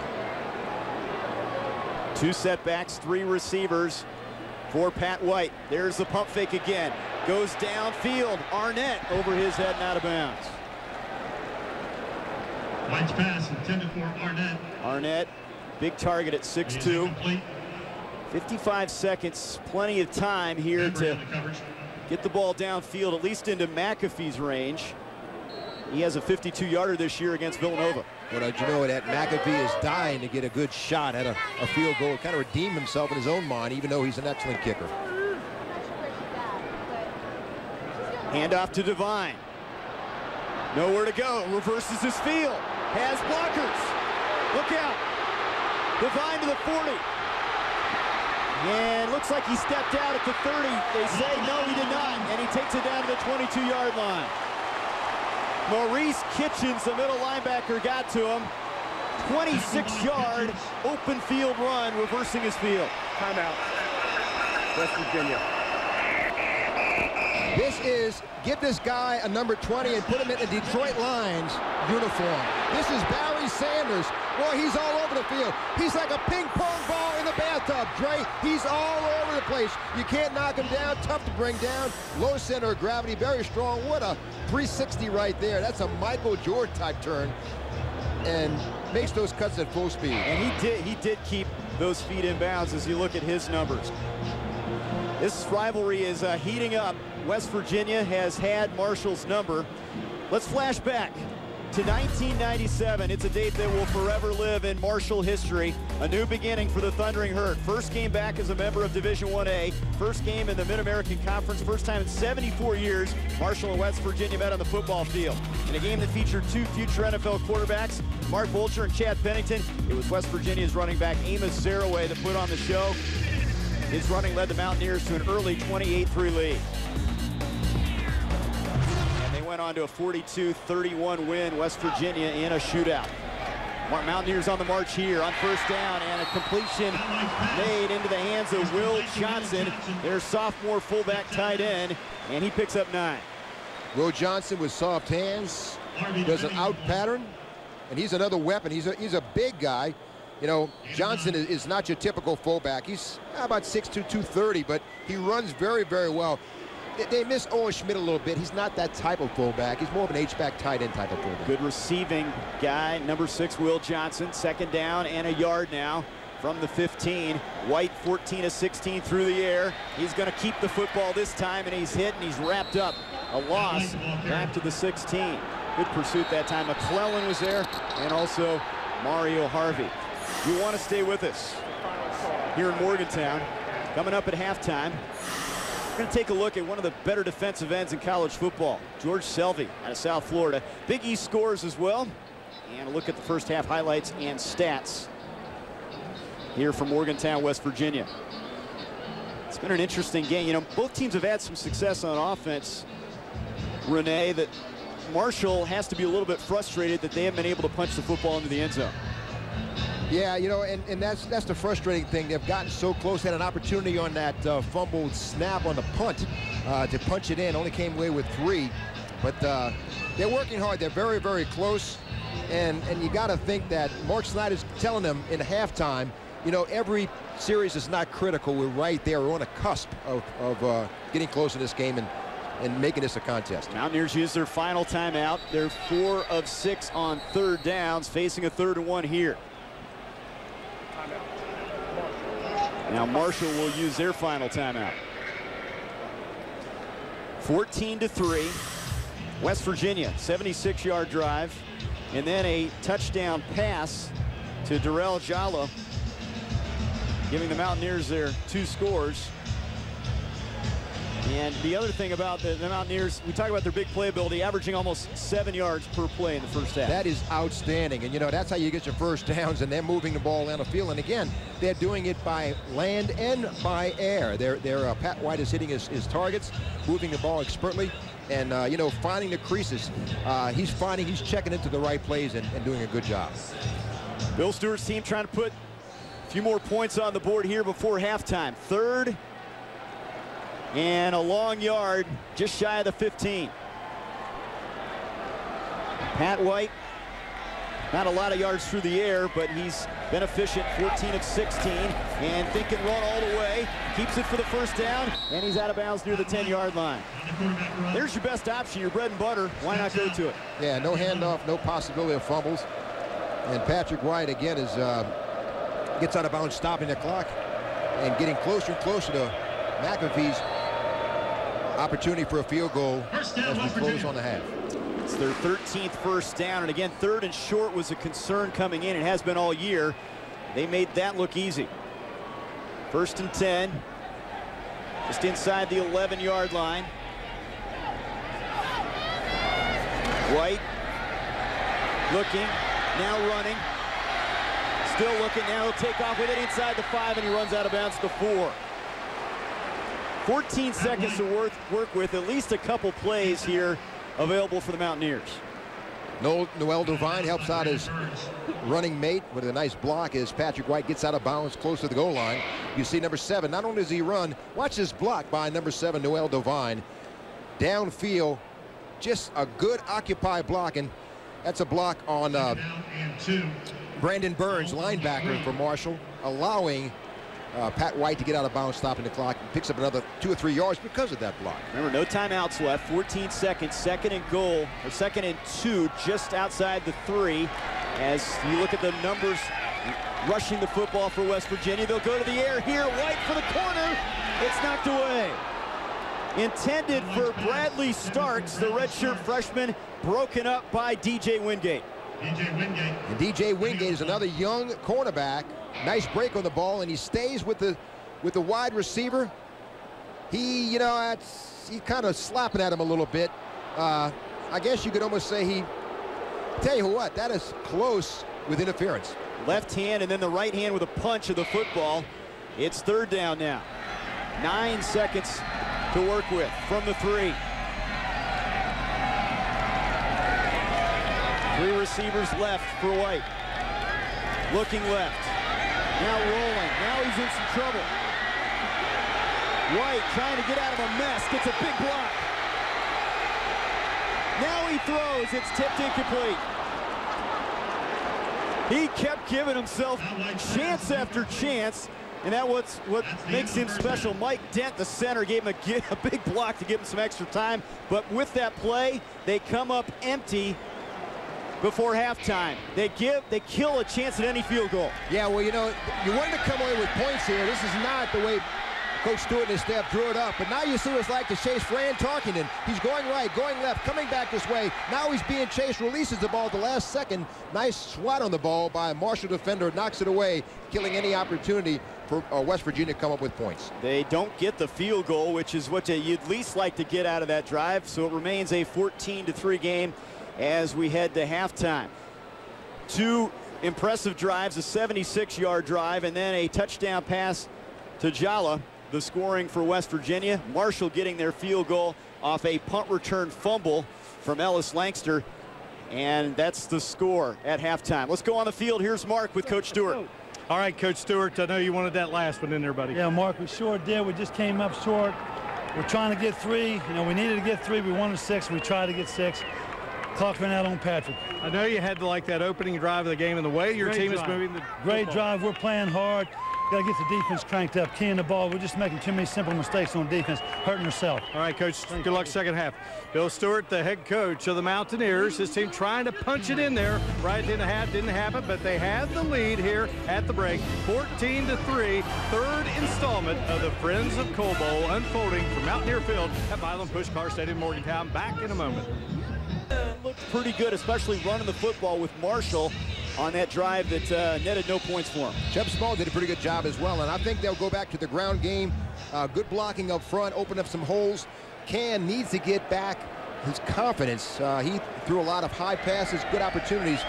He threw away a score. It could have been a touchdown in the first half. From the 31-yard line, they'll empty the backfield as they put Marshall in motion. Can swings it out there, caught by Passmore, breaks a tackle. Passmore across the 40, has a first down to the 42. Morty Ivy on the tackle. If you can't get the ball to him vertically down the field, find a way to get him the ball at the line of scrimmage. He's too good a player to not touch the football. Just get him in space, isolate him, and Langster has a chance at him right here. And, you know, look at this. He just breaks this tackle from Langster as Marshall is applying a block. And Langster looking to kick himself right there, number 2, right in the middle of your screen. But Passmore is a guy that they're going to have to go to him quite often to come back with an 11-point disadvantage. This time they come out with a different look. Double tight end alignment. Handoff. Picking his way through is Marshall. And he's up to the 44-yard line. Couple yards and that's it on that carry. But, you know, all coaches will tell you, you need to establish things with the running game to open up the passing game and keep people at bay. Barry on the tackle there. Can't run the ball, you can't win. And Marshall is a guy they're going to have to, you know, we're going to have to count on a little bit. Look like he's coming to the sidelines, favoring perhaps his shoulder get checked on it as Chubb spells him in the lineup. Chubb Small in there as they send Slate in motion. 3 receivers right for Can. Looks that way. Pass complete to Emmanuel Span, and he drags a tackler ahead and fumbles the football. West Virginia says they have it, and they do. At the 48, J.T. Thomas with the fumble recovery. And J.T. Thomas with 10 tackles against East Carolina a couple of weeks ago. We said he's probably the most athletic linebacker they've had here in quite some time. Good play on the inside, and that's J.T. Thomas. Just tackles him down, strips the ball away from him, and somehow they manage to get on it. But a good play by J.T. Thomas from his outside linebacker, his will linebacker position. So Bill Stewart's defense, he said they'd be physical today. A physical play there by Thomas, stripping it out of there. And they have the football now at the 47. Couple turnovers costly now for Marshall. Best starting field position for the Mountaineers on the Herd side of the field. Handoff, Devine has a crease and a first down or more. Devine has blockers. 20. And he's bumped out of bounds to the 12-yard line. Tackle made by Daquan Bembry, the corner, or he goes the distance. Arnett with a good block in the open field. You got to have explosive speed to cut across the field like he did. He's going left. Good blocking. He sees a crease, cuts it back. Good vision here. Cutting against the grain, picking up blocks as he goes. Accelerating that 4.32 speed down inside the red zone at about the 12-yard line. Great opportunity. 7 carries, 88 yards. What a game he's having. 36 yards on that carry. 1st and 10. Outside the 11. Handoff Devine going left this time and cuts it back, and maybe gets a yard, and that's about it. Devine is a guy that had a breakthrough game at Colorado with 133 rushing. He also had 94 yards against East Carolina, and he's putting together big numbers. Could be his best game by the time we're done today. You know, and the thing is, Noel Devine is running with his eyes now. Better vision. He's pressing the hole, allowing his blocks to set up, cutting off the hole instead of just running through a hole. 2nd and 9 from the Marshall 11. Sanders in motion. White, play fake, looking to throw. Catch is made. It's Sanders, and he's bumped out of bounds at the 5-yard line. Now they go to Will Johnson, the fullback, instead for the short gain. It's West Virginia and Marshall as they renew this rivalry, this time in Morgantown, West Virginia. Last year it was in Huntington, home of the Herd. Alongside Renee Nato on the sidelines, Mark Martin, I'm Trey Bender. Glad you're with us. A key game for both teams. West Virginia starting to flex their muscle a little bit. Look at the rushing yardage. Devine nearing 100 yards on the ground, and they're knocking on the door. 3rd and 3 at the Marshall 5. White to throw. Sanders left alone, and he takes it in. Touchdown Mountaineers. Touchdown West Virginia. West Lions, the block over there, had plenty of space, and it's 20-3. Good blocking on the edge, allowing Sanders to get into the end zone for yet another score. And Patrick White, this is his first option right here. Look at a good block, good steal right there, good steal on the outside. And as a Vince Lombardi says, run right up the lane for a touchdown. Sanders, a guy we talked about in the open, how valuable he is. Their leading receiver. 3 touchdown catches on the season now for the sophomore. At McAfee's extra point is through there. Is good. A big 3rd quarter touchdown drive for the Mountaineers, and they extend the lead to 21-3. West Virginia getting back to what they do well, rushing the ball down the field, and then the little screen pass into the hands of Sanders. He finds the end zone.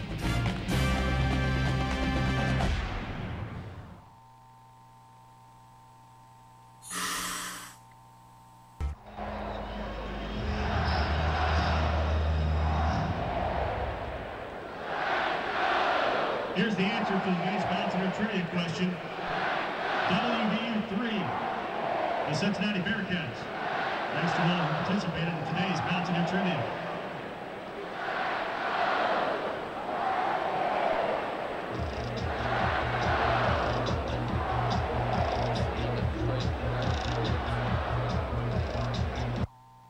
For the Mountaineers, those 3 guys involved in what's happening for West Virginia, up 18. West Virginia getting this drive thanks to this fumble right here by Emmanuel Spann, stripped out of there by J.T. Thomas. And then this play. And Arnett at the top, West Lions at the bottom, allowed Devine to run through a valley, if you will. I tell you what, that was Sanders. I'm sorry, Sanders with a great catch and run. He ran in an open hole you could drive a truck through. But credit to the blocking of Arnett and West Lions, a lost art among wide receivers. Blocking is so difficult when you don't know where the running back is behind you, and you're basically occupying the defensive back. They take a lot of pride in that. Jala may be their best blocker at that slot receiver. McAfee with the kick. It'll be Marshall 2 yards deep out of there for Marshall. He's to the 30. Breaks free. Darius Marshall into West Virginia territory. Kicker to beat, and he's knocked out of bounds to the 26-yard line. McAfee, the kicker, ran him out. How about that? 75 yards on the return. They'll mark him out at the 25-yard line. Marshall's did a great job catching the ball, and on special teams, you see he's switching the ball from his right to his left hand, which is a good thing. Watch him go to his left hand as he cuts back across the field. There he goes to his left. He can use that free hand as a stiff arm. He's kind of running out of gas if they had the angle on him. McAfee did run him down, but boy, what great field position the Thundering Herd has as he catches his breath on the sideline. Last year he had a 77-yard return on the opening kickoff against West Virginia, and he comes back with a 75-yarder this season. Second time in West Virginia territory, and a flag is thrown as they rush the football with Chubb Small down to the 21-yard line. Looks like they may have gotten Josh Evans on the offense, number 65. 10-yard penalty, first down. Brian Leggett, my bad, a center, that caught with his hand in the cookie jar. Will erase that play by Chubb Small, bringing the ball, stepping back 5 yards, stepping 10 yards, I'm sorry, against Marshall.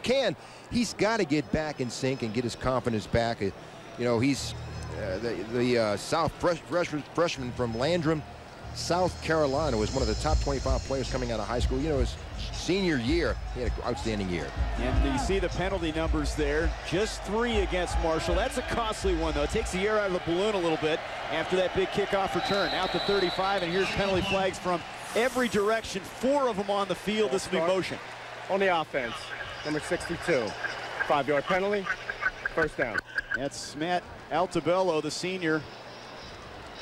First and 25 now. You know, that's got to drive a coach crazy. And this is not what you want to see when you start your drive. Second drive in the second half, and Altabello just stands up a little too quickly and Keyser, West Virginia senior, playing for the Thundering Herd. Well, he's one of the good ones, though. He's one of the better offensive linemen for Marshall. 1st and 25 now at the 40-yard line.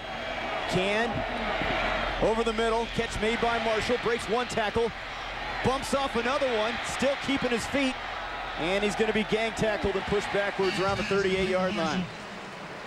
Ian Smith, free safety, finally got him. He tried to turn a short gain into a big one and then might have lost some yardage as he tried to bounce to the outside. 4 yards on the pickup. And Darius Marshall just curls up and sits down in front of the zone here, collects the ball from Can and does a little broken field running, bouncing off of tackles, not wrapping him up, and finally, among others, Ian Smith making the stop for West Virginia. 2nd and 21 now at the 36-yard line. An important drive for Marshall after giving up a West Virginia score here in the 3rd quarter, trying to get back into the game. They send Slate in motion. And there's more movement and more penalty flags.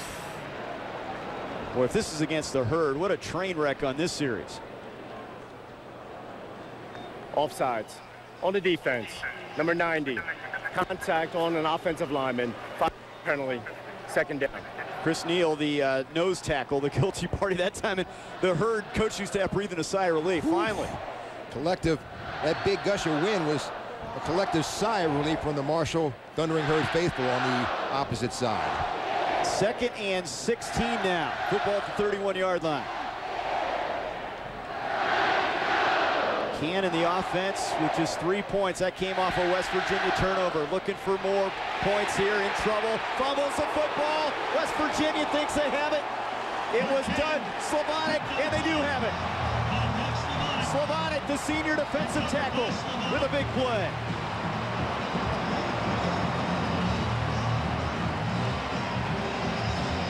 You have to credit a little bit to the coverage. They went to quarters, which means they split the defensive backfield up into 4 quarters. Slavonic, with his 2nd sack of the season, just comes over the top over Can, unsuspecting Can, and not only gets the sack, it's a fumble recovery as well. What a play by big 6'8", 260-pound senior Doug Slavonic.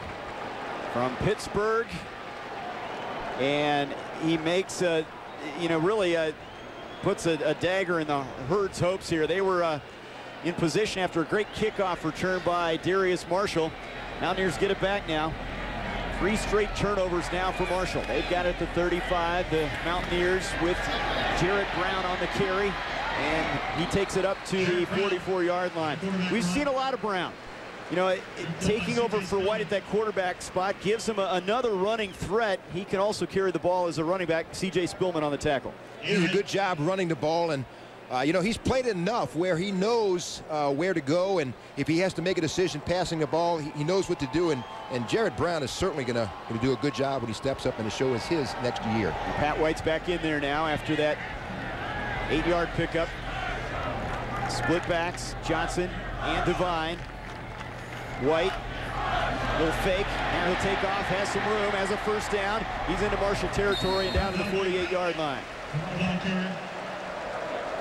White had plenty of room to make something happen there. Aaron Johnson on the tackle. Well, he just let the receivers go into their patterns and opened everything up. The linebackers dropped, cornerbacks and defensive backs, and opened up a lot of green for Patrick White to run through and pick up necessary 1st down. Over 300 yards total offense now for West Virginia.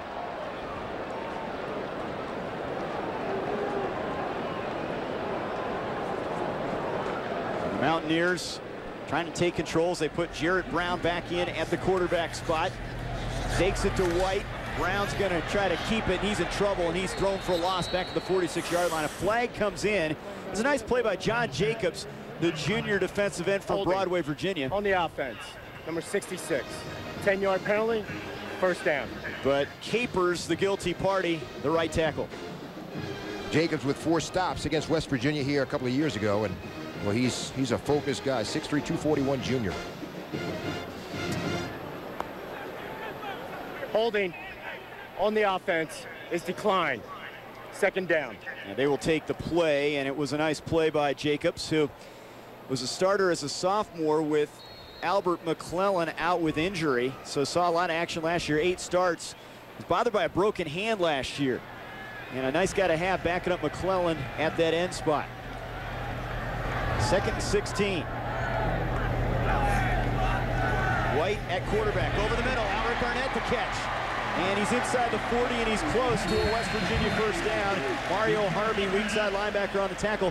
Haven't heard a lot from Arnett. He's a lanky guy that is a junior college product. He had a thumb injury last year. They redshirted him, so his first year on the field. Very, very fast, Arnett. He had 4 grabs against Villanova earlier this year for 70 yards and a pair of touchdowns. Well, he gives that extra dimension. You know, so much goes to attention goes to July and Sanders, but in his own way, Arnett has really stepped up in a big way, the junior. 15-yard catch, 3rd and a yard at the Marshall 39. West Virginia trying to take control of this game. Here's White on the keeper, has a first down, and White slams down inside the 35-yard line. C.J. Spillman, the free safety there again on the tackle. And you can see the momentum shifting to the Mountaineers. They are taking control of this thing at the midway point, 3rd quarter. They're controlling it. It looks like Patrick White may be favoring that left shoulder as he's wincing a little bit as he comes to the sidelines. White about 65 to 70 yards rushing thus far and close to 130 yards in passing. So he's had quite a game thus far with quite a bit of time here to go to the 3rd stanza. Boy, I hope that's not serious. They will take a look at Pat White on the near sideline here. Jared Brown back in at the quarterback spot. Fresh set of downs from the Marshall 34. Brown looking to throw. Steps up, fires downfield. Man open, it's intercepted. It's picked off by Marshall. Nice play by Daquan Bembry, the redshirt freshman from Hawkinsville, Georgia. He gets his first pick of the year. And Bembry just played this ball. He had been beaten, and Jared Brown just did not put enough air under the ball. He drops back. Pretty good protection as he steps up into the pocket and just airs it out. Bembry just steps right in front of the intended receiver, Arnett.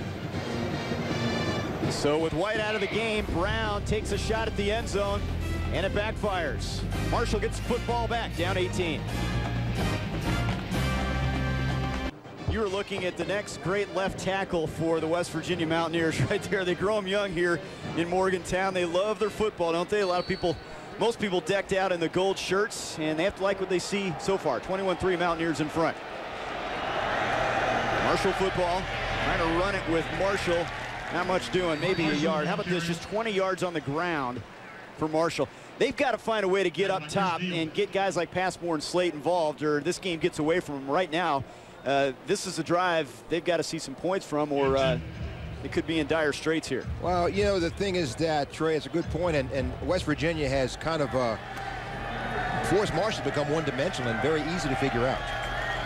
Here's a look at Passmore, 4.3 40 speed. He's split and trips formation to the left side, and that pass incomplete. Thrown behind his intended receiver, Lee Smith, the tight end. Scooter Berry was coming in, Doug Slavonic as well. 3rd and 8 coming up. Lee Smith, his dad, played 6 years in the NFL, 9 years pro altogether. He played for the Cowboys, Browns, and Philadelphia. Big Tennessee transfer, 6'6", 255. He may be playing on Sundays in a couple of years.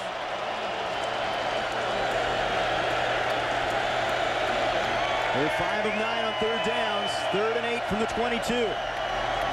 Can with all kinds of time, and he heaves that one incomplete. Well out of bounds. Intended for Bryant Milligan. You know, he had a lot of time back there, Renee, but credit that West Virginia coverage. There was nothing available. Well, you know, the thing is they went to max coverage, max protection, and they kept Marshall in the backfield to block to give him a little more time, but you didn't have as many players out here as, boy, he is getting pounded. Passmore was open momentarily, but they are hitting him, pressing him, and pounding on him every time he goes out to a route. But Can did just not look Passmore's way. So Bill Stewart's defense doing the job again, and they should get pretty good field position out of this. Ellis Langster is back deep for West Virginia. Case Whitehead with a wobbly kick. It's going to bounce to 47. Take a hop for the herd inside the 35, and they'll down it at the 30-yard line. 6:08 to go, 3rd quarter. 48-yard punt. And West Virginia now a chance to, you know, when you have a lead and you're a good rushing team, that's where your offensive linemen really enjoy the game, don't they? Yeah, and as the offense goes back on the field, Trey, Jared Brown will go in as quarterback. Patrick White is only 20 yards behind the second-place all-time leading rusher in the NCAA, Antoine Randall L. 20 yards behind him. And if he looks to overtake Brad Smith, the all-time leading rusher in NCAA among quarterbacks, he needs 394 yards before season's end. Jarrett Brown at the quarterback spot, hands it off. They run right. Devine out to the 34-yard line. Albert McClellan, the defensive end, on the spot for the play. You just hope that the White thing's not serious. You know, it's you can never be too careful with a guy that's you know, a Heisman Trophy candidate last year, one of the best players in college football. Well, they certainly need his skills, and we don't know if it's something that needs to be addressed, or they just, with a 21-3 lead and the way the defense is playing, Trey, right now they're just going to see how Jarrett Brown runs things. You see him walking around in the vicinity of the 40, and it doesn't appear to be in a lot of pain right now, but why take chances? Hand off Brown to Devine, and he's up to the 38-yard line. Will set up a third and short yardage from there. Maurice Kitchens was there. Ian Hoskins as well, the defensive end. You know, Noel Devine, Deion Sanders was his mentor, and he followed in the footsteps of Steve Slayton. A lot of people thought he was going to go to Florida State, coming out of Fort Myers, Florida. 6,842 yards and 92 touchdowns during his star-studded career. But he wound up coming here, and he's very, very happy, and Mountaineer fans are glad to have him. Next carry could get him over the century mark. Here's Brown, quarterback draw, carrying the tackler for the first down. DJ Wingate had a hold of him about 3 yards behind the stick, and he carried him for the first down. That's what a 220-pound body can do for you. As you look at White on the sidelines, appears to be okay. Nothing too serious from our vantage point. Jarrett Brown, boy, what a nice run he made, and just carried a would-be tackler with him. He's deceptively fast. He doesn't look like he's moving as fast as he is, because he's a little bigger version, 6'4", 220. Mountaineers have now amassed over 200 yards on the ground from the 41-yard line. Brown hands it off to Devine, trying to get wide. Hit once, twice, bounces at it. He reverses his field again. Brown, the lead blocker. He gets the block. Breaks another tackle. Devine all the way to the Marshall 42. He says he'll outwork the next guy. He did it right there. Harvey on the tackle. He just bounced off of 3 or 4. The first one to get a shot on him was Johnny Jones, number 91. Watch, he's going to hit right here. Got a handful of jersey, but he can't hold him down. Next up, that was John Jacobs. And Jarrett Brown, look, he's going to go downfield. Boy, wow, took his head off. And another block. So I'll tell you what, everyone got in on the act. Noah Devine broke 3 tackles before finally, that's Mario Harvey brings him to the ground, but an exciting run as he goes over the century mark. He will not say quit. Wow. Timeout. They have the football now at the 41. They're going to call a timeout right here. Jarrett Brown in relief of Pat White, but the big story has been Noel Devine, over 100 yards on the ground. The guy in the Mohawk right there, Owen Schmidt, the former fullback for West Virginia, making the move to the next level this year. They miss him and Steve Slayton, obviously, but what a guy they love. He's a fan favorite here in Morgantown. Cult hero. He busted in 2 years 9 face masks. Yeah, well, and they missed him. You know, Will Johnson's done a nice job stepping into the fullback tight end role. Here's Brown on the roll, looking to throw. And he completes the pass, hauled in by West Lyons, and that's good enough for a first down at the 30-yard line. Good play by Brown. He collects himself as he's being chased, collects himself, and gets his balance. And nice throw to West Lyons for the completion. That was not an easy throw to make as he was being pursued. First down, West Virginia. Brown's action in 10 games last year. A couple touchdown passes, 3 touchdown runs, getting some work here with White sitting it out with his team up by 18 points. Dinged his shoulder, it appeared a little bit, but doesn't appear to be anything too serious. And Brown doing a nice job moving his club down the field. Looking to throw again. It's Devine with the catch. And Devine's cut down at about the line of scrimmage. Brown's pass complete by Devine. Aaron Johnson, the strong safety, was over there. And you know, these receivers, or these running backs, Devine and Sanders are slot guys, but they're also running backs, and they have such outstanding hands, I should say, and such a different dimension, because you rarely see running backs that catch so well. And when I tell you that gives defensive backs headaches, they have to cover these guys. Under 3 minutes to go, third quarter. Second down, 10. No gain on that last play. They go to the other side to Sanders, and he's hammered. Just busted up. DJ Wingate with a big-time hit on Jock Sanders, and he lost his helmet. DJ Wingate just read this from the get-go. As soon as the snap came, he saw this coming. And you're going to see DJ Wingate just come at full speed, and Jock Sanders didn't have a chance. You could hear the wood crack. Wingate, a sophomore from Daytona Beach, goes hurt, and that's a 2-yard loss. 3rd and 12 now. They're 8 of 11 on 3rd downs. Brown trying to keep the drive going. 2 receivers left. Arnett split to the right side, looking Arnett's way. The throw is on the money and close to the 1st down. They needed the 19. They're going to mark him shy, it looks like. Just inside the 22, and that brings up 4th down. Let's go down to Mark. Well, guys, I talked to the training staff of West Virginia. Pat White, nothing serious, just nicked up a bit. And, you know, the thing is, when you have a quarterback like Jared Brown, this guy would be starting for most programs around the country, but he stayed here, been very patient. Earlier today, the Mountaineer basketball team was honored. He was a part of that Sweet 16 club a year ago, so the Mountaineers in good shape with these guys as McAfee gets set for the field goal. That's good news on Pat White. A lot of people happy to hear that. McAfee with a 39-yard attempt, and he drills it. The kick is good. Pat McAfee, number 4 on the NCAA active list in career field goals. And there's Pat White, the senior leader, being a guy to congratulate the offense. Jarrett Brown moving them down the field, and they're now up by 3 touchdowns. What a weapon McAfee, number 40, is right there. You know, in high school, he kicked off the ground for 65 yards on a regular basis. 4 field goals against Rutgers back in 2006 in December. Last year's game was a good one, and it marked the first time these 2 teams met in Huntington since 1915. The Marshall defense dominant in the first half, holding the 3rd-ranked Mountaineer team to only 118 total yards. Offensively, paced by senior quarterback Bernard Morris, 19 of 29, 256 yards and a couple touchdowns. In only his 2nd game, Darius Passmore, his favorite target. The 2 connected 5 times for 76 yards. Passmore also 21 yards rushing on a couple carries. Darius Marshall, the Herd's leading rusher, 80 yards on 11 carries, and he was a factor on offense there, and also 108 kick return yards. In the 2nd half, it was West Virginia wearing down the Marshall defense. They rushed for 4 touchdowns in the final 2 periods. Slayton with 146 yards on 24 carries and a couple touchdowns. And Pat White, he rushed for 124 yards and a score, and he also had 149 yards through the air and a couple touchdowns. 48-23, West Virginia, the win in Huntington, and trying to win again here on home turf. Chubb Small on the kickoff return for the Herd, and he takes it out to the 30-yard line. 24-3, and it's an uphill battle now for the Herd. What do they need to do to have a chance here in this final quarter plus? Well, they have to have success with something they haven't done yet, and that's pass the ball, move it down the field. But they do also have to continue running with some success. They haven't done either one of them very well. They've had some mistakes on their own, but credit the West Virginia defense, which had a pretty good game thus far against this Marshall team.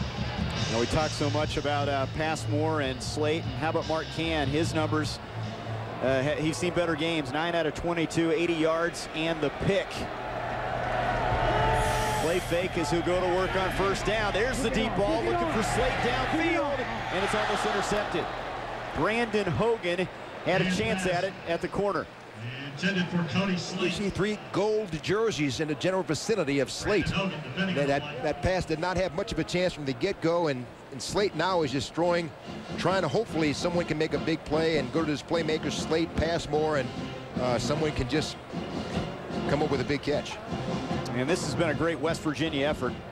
Last 5 possessions, a muff field goal, 3 turnovers, and a 3-and-out. Trying to generate something here from their 30-yard line. Pressure coming. Cann sets up the screen. Passmore. A short gain up to the 35-yard line. Read pretty well by the Mountaineers. Brandon Hogan was there again. Final minute, 3rd quarter. We're at Mountaineer Field in Morgantown, West Virginia. A renewal of a rivalry that really has picked up steam over the last few years. Trey Bender, Renee Nato on the sideline. Martin, glad you're with us. West Virginia with a game they know they've got to have. Let's look at the turnover numbers. They have been key, but Marshall just one field goal off of a turnover. They haven't been able to get anything generated offensively. Timeout, Marshall.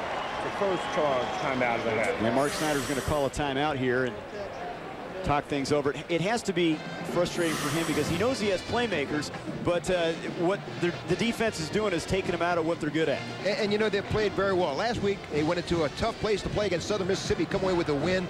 You know, they did some good things against Wisconsin, and he sees some good, positive things with Marshall this year. But, you know this is going to be a rivalry.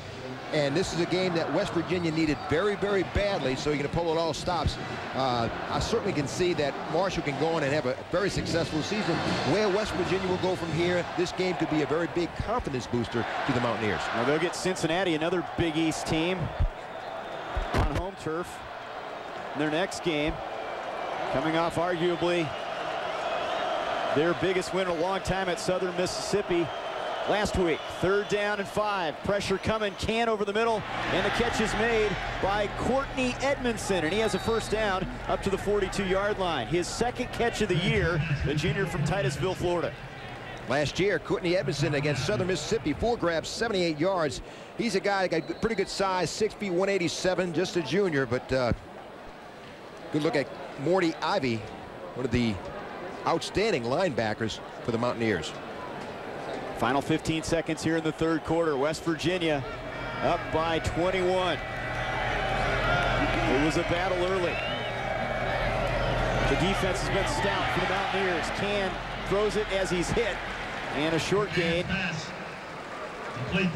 as he gets it to Edmondson again up to the 46. Quentin Andrews, the Bandit safety, on the tackle, and that'll be the final play of this 3rd quarter.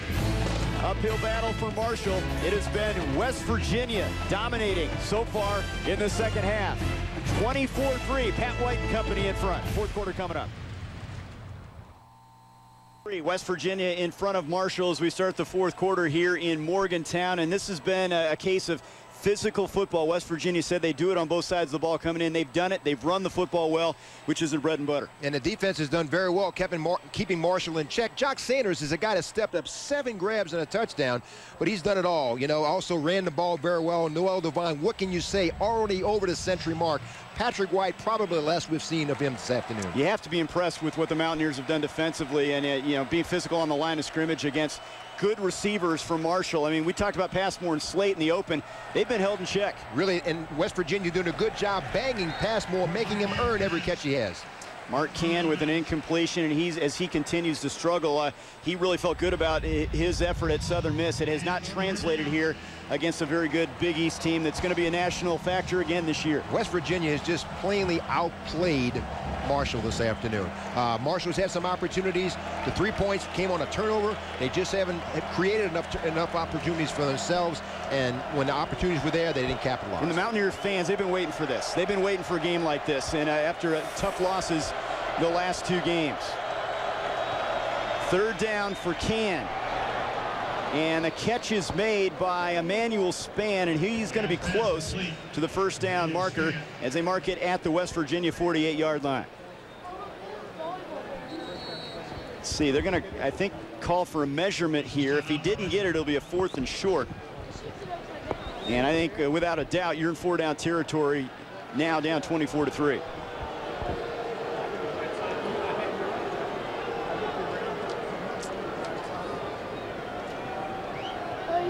Bring the sticks out. And just short. So 4th and a few chain links for Marshall.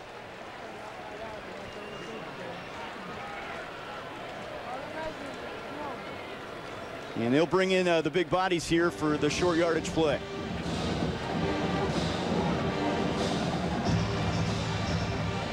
Marshall's playing like they really have an opportunity here, and that's the best thing to do. I don't see any quit in the Thundering Herd, trailing by 21. A whole quarter to go. A lot of things can happen. Coach Snyder knows they've got to have it. Already down by 21. Can, a big body, straight ahead at 6'4", 238 pounds. And we have a timeout before the play. It's a second charge timeout. So before the snap of the football, a timeout called. Can had enough for the first down. But we'll have 4th and short coming up. We're in the 4th quarter in Morgantown. It's been all Mountaineers.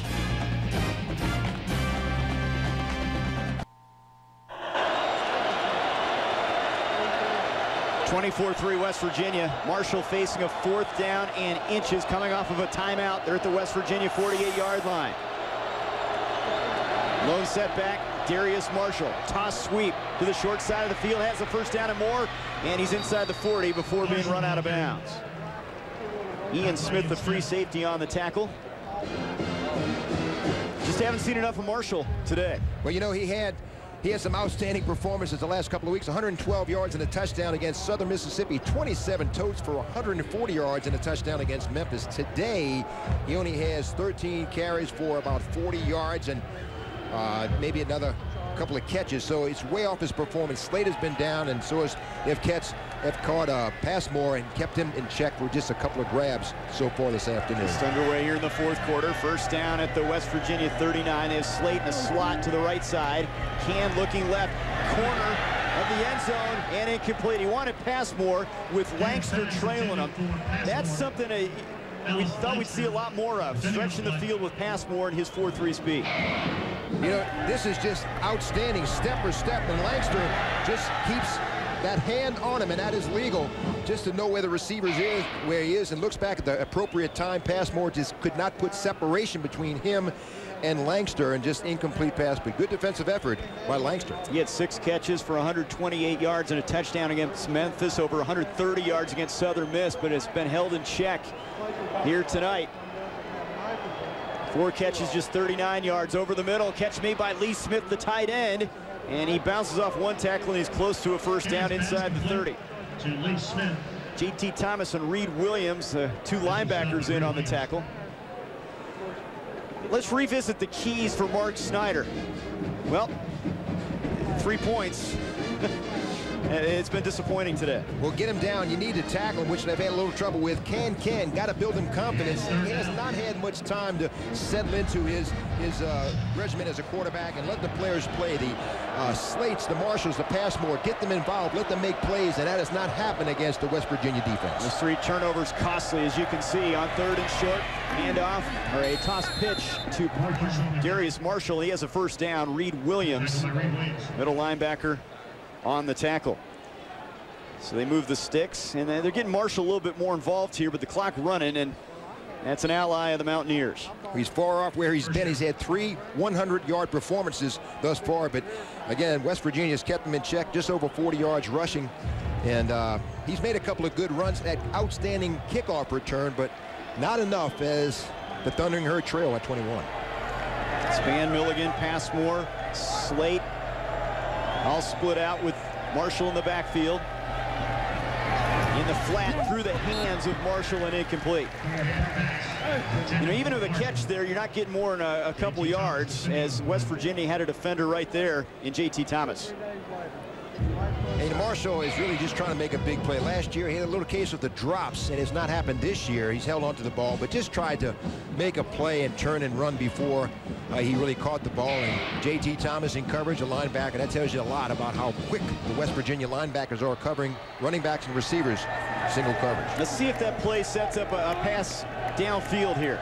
They've got Passmore and Slate to the top of the screen. They're 2 weapons. Pump fake right now over the middle. Slate, it's deflected and incomplete. He takes a big-time hit, and that's going to get flagged. That will be a personal foul penalty on Ian Smith, the free safety.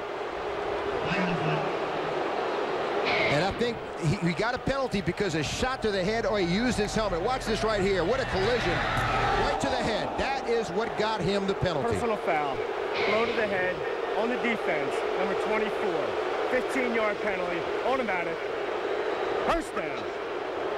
That's automatic, Trey, from this year. They've watched that very closely, and Ian Smith, if he makes a tackle, hits him in the chest, but because he went to the head, automatic 15.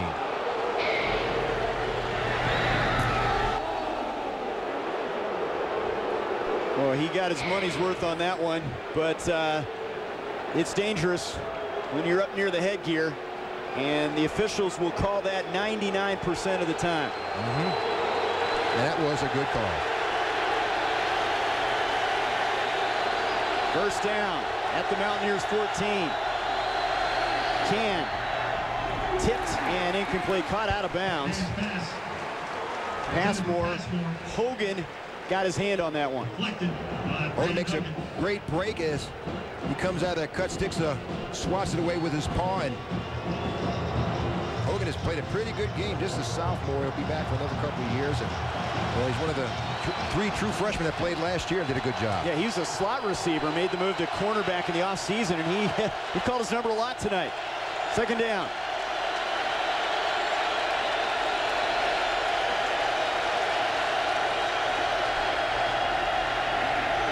Can over the middle. It's his tight end, Slate, and he's down to the 6-yard line. A couple yards short of the first down. Quentin Andrews, the leading tackler at the safety spot on the stop there. Here's a look at number 8, junior from Opelika, Florida, 3-year starter. And Slate with his third grab of the game here with this a crossing pattern underneath, and they can let you have that. Marshall needs 7, not 3, and they're going 3rd and short here. Got to think it's a Marshall play. Darius Marshall. 14th play of this drive. There's a look on the third down numbers at the top there, 7 out of 13. In motion, Bryant Milligan. Can rolling left. Tight end's open, and it's through his hands. Through Slate's hands. It was a bullet thrown low. That would have been good enough for a first down, though. A little behind Slate. He had to make a tough catch. He was going forward. You see he had to turn back, bend back to make the catch. All his momentum is going forward. He's got to bend all the way around. This is not an easy catch at all. And of course they converge on him quickly. But Slate usually makes those catches. That was a tough catch. 4th and a yard. With under 12 minutes to go. They've converted one today. Passmore, the lone receiver, up top as they put Slate in motion. Pitch left, Marshall. Hit hard and drives forward, and I think he has it. Needed to get inside the 5, and the spot looks like it's close to the 4-yard line and would be good enough for the first down. That's hard running. He took a shot at the line of scrimmage. He flies through the holes, and again, reminiscent of Ahmad Bradshaw.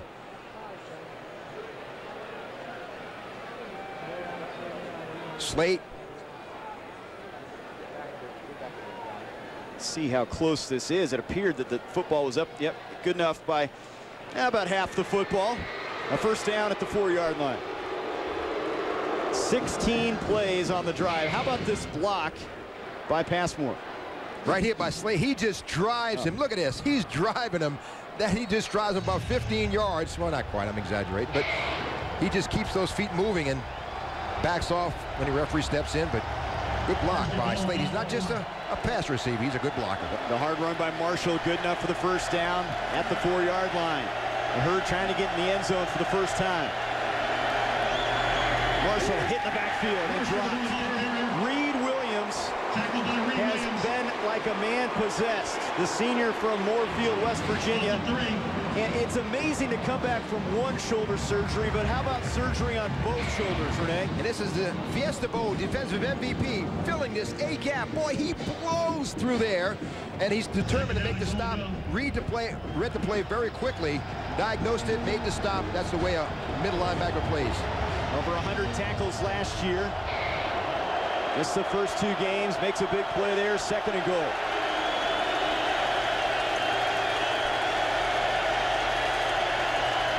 Can. And his receiver fell down. Passmore near the goal line. Ball's incomplete.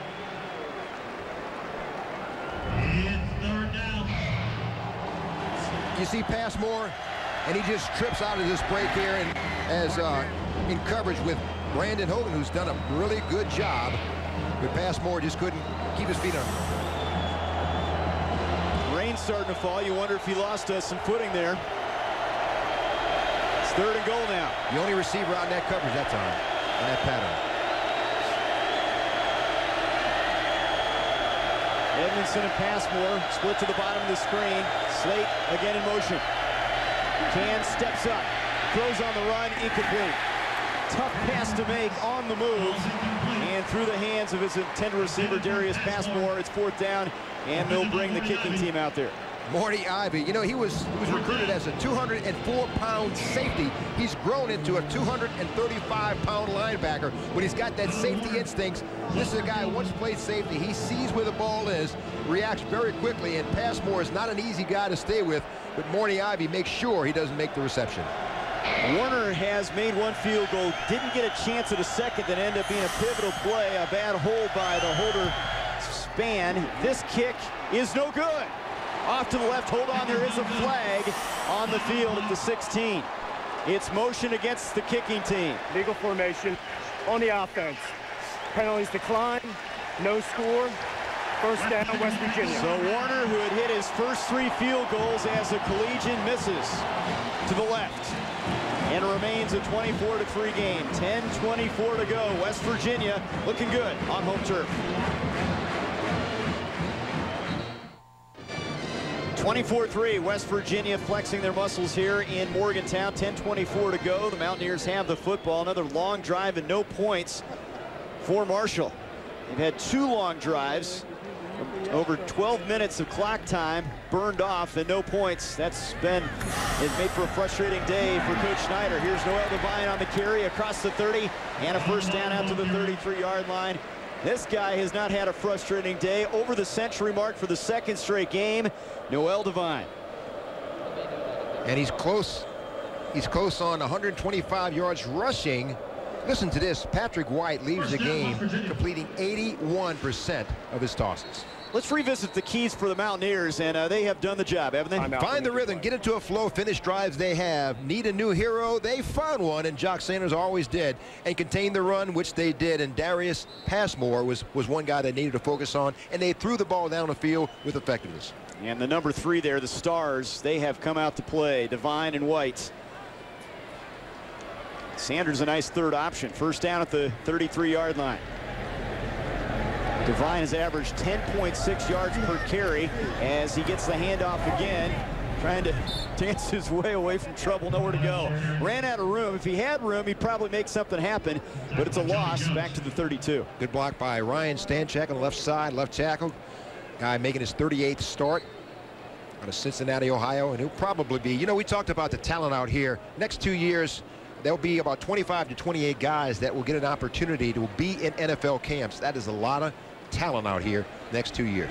We talked about the 24 guys that went on to the NFL from that 1997 game. A lot of talent on the field here as well in 2008. Here's Devine, and he's corralled and dropped for a loss back at the 29. And here comes a flag.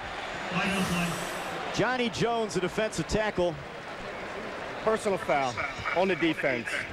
Face mask, number 91. 15-yard penalty, 1st down. That's more of a collaring play there, but they're going to call the face mask and a personal foul penalty. Horse collar, they are also considering that, you know, that can hurt someone. So a horse collar. Well, there at the end. But then at the end, he got the mask as well. So collar and the face mask. And the Coach Schneider on the far side, not too pleased with Jones on that play. Johnny Jones, just a sophomore, 6'5", 288, and got a bright future here for the Thundering Herd. Approaching 9-minute mark. Coach Schneider seeing this game slip away. They have not been able to generate much offensively. Here's Brown to the air. Downfield, it's Sanders. He's got it inside the 30. And another big play for Jock Sanders. Well, who is going to step out behind White and Devine? They may have found their guy in the sophomore Sanders. Jared Brown with great touch as Jock Sanders gets beyond the coverage, making his 8th grab, bumped out of bounds, but the damage is already done, and Jock Sanders is enjoying his career day here. 8 catches, 60 yards. Last year, he had 12 catches, rushed the ball 16 yards for a couple scores. A multi-dimensional threat for the Mountaineers. At the 27, handoff to Devine, in some trouble, tries to reverse his field, keeps the feet going, and he still will lose yardage. Back to the 28. Boy, Troy, he's got a little jello on his boots, doesn't he, buddy? Safe to say he's not a north-south guy. Wow, huh? Man. He'll go 55 yards to gain 3. Fun to watch, though. Gamble, the senior on the tackle. 5'9", 185. You think he's 5'9", Renee? You know, standing on his tiptoes. But he's a pack of dynamite. Again, he bench presses over 400 pounds, and you know, when he hits you, you feel it. Over 400 total yards of offense now for West Virginia. Second down, 12 at the Herd 29-yard line. Brown, they can run all the way. It's a good block. He's inside the 25, and then he's hammered by Daquan Bembry, the corner near the stick. Some hitting going on here in the last 7:40 plus in this one. Sanders with a big block on the sideline. A pair of good blocks in space. Sanders was one of them. And you see right here, Sanders bang. Meet number 9, Jock Sanders. Wes Lyons is also applying a block downfield. So Jared Brown, a nice escort as they close to a 3rd and 2. Just shy of the 28-yard line. Brown, a play fake this time to Devine. He's under duress, throws off his back foot to the pylon. Incomplete. Broken up by John Saunders, the strong safety. Arnett was the intended receiver, and he took a shot. You know, we talked about it. Mark Snyder said it's not going to be friendly out there on Saturday, and we've seen hitting from every angle in this one. You got to come away impressed with Jared Brown, what he's done. He collects himself, he throws on the run pretty effectively. Nice spiral, throws an easy catch, and as Jared Brown is getting instructions on the sidelines, but you have to be very encouraged by what he's done here this afternoon. Okay, here's McAfee from 36 yards. Converted on his last attempt. Plenty of leg on this one, and he knocks it through there. And a guy that's been trying to shake off the demons after hitting the upright in the loss at Colorado in their last game extends the West Virginia lead. Jarrett Brown in relief of White, looking good. 27-3 Mountaineers. 27-3 Mountaineers, 242 yards rushing. Let's go on the field now. Mark Martin, how about a tip of the hat to the big guys up front, Mark? Well, Trey and Renee, you know, this bunch of guys came into the season heralded as one of the best offensive lines in the country, and they've had a bit of a chip on their shoulder the last few weeks when you consider what happened at East Carolina. And then last week, signs of improvement, but still they came into this game feeling like they had something to prove, and I think they've done that here today. And you know, good things are going to be down the road for this bunch of guys, and just an outstanding bunch of young men led by a former Marshall offensive line coach this year in Dave Johnson, a one-time Mountaineer standout. He coached in the 1997 game, and he's certainly proud of what his offensive line has done in this meeting with Marshall and West Virginia. Yep, and you know, you love rushing the football when you have a lead, and they have done that successfully. Darius Marshall on the kick return, and Marshall has some room across the 40.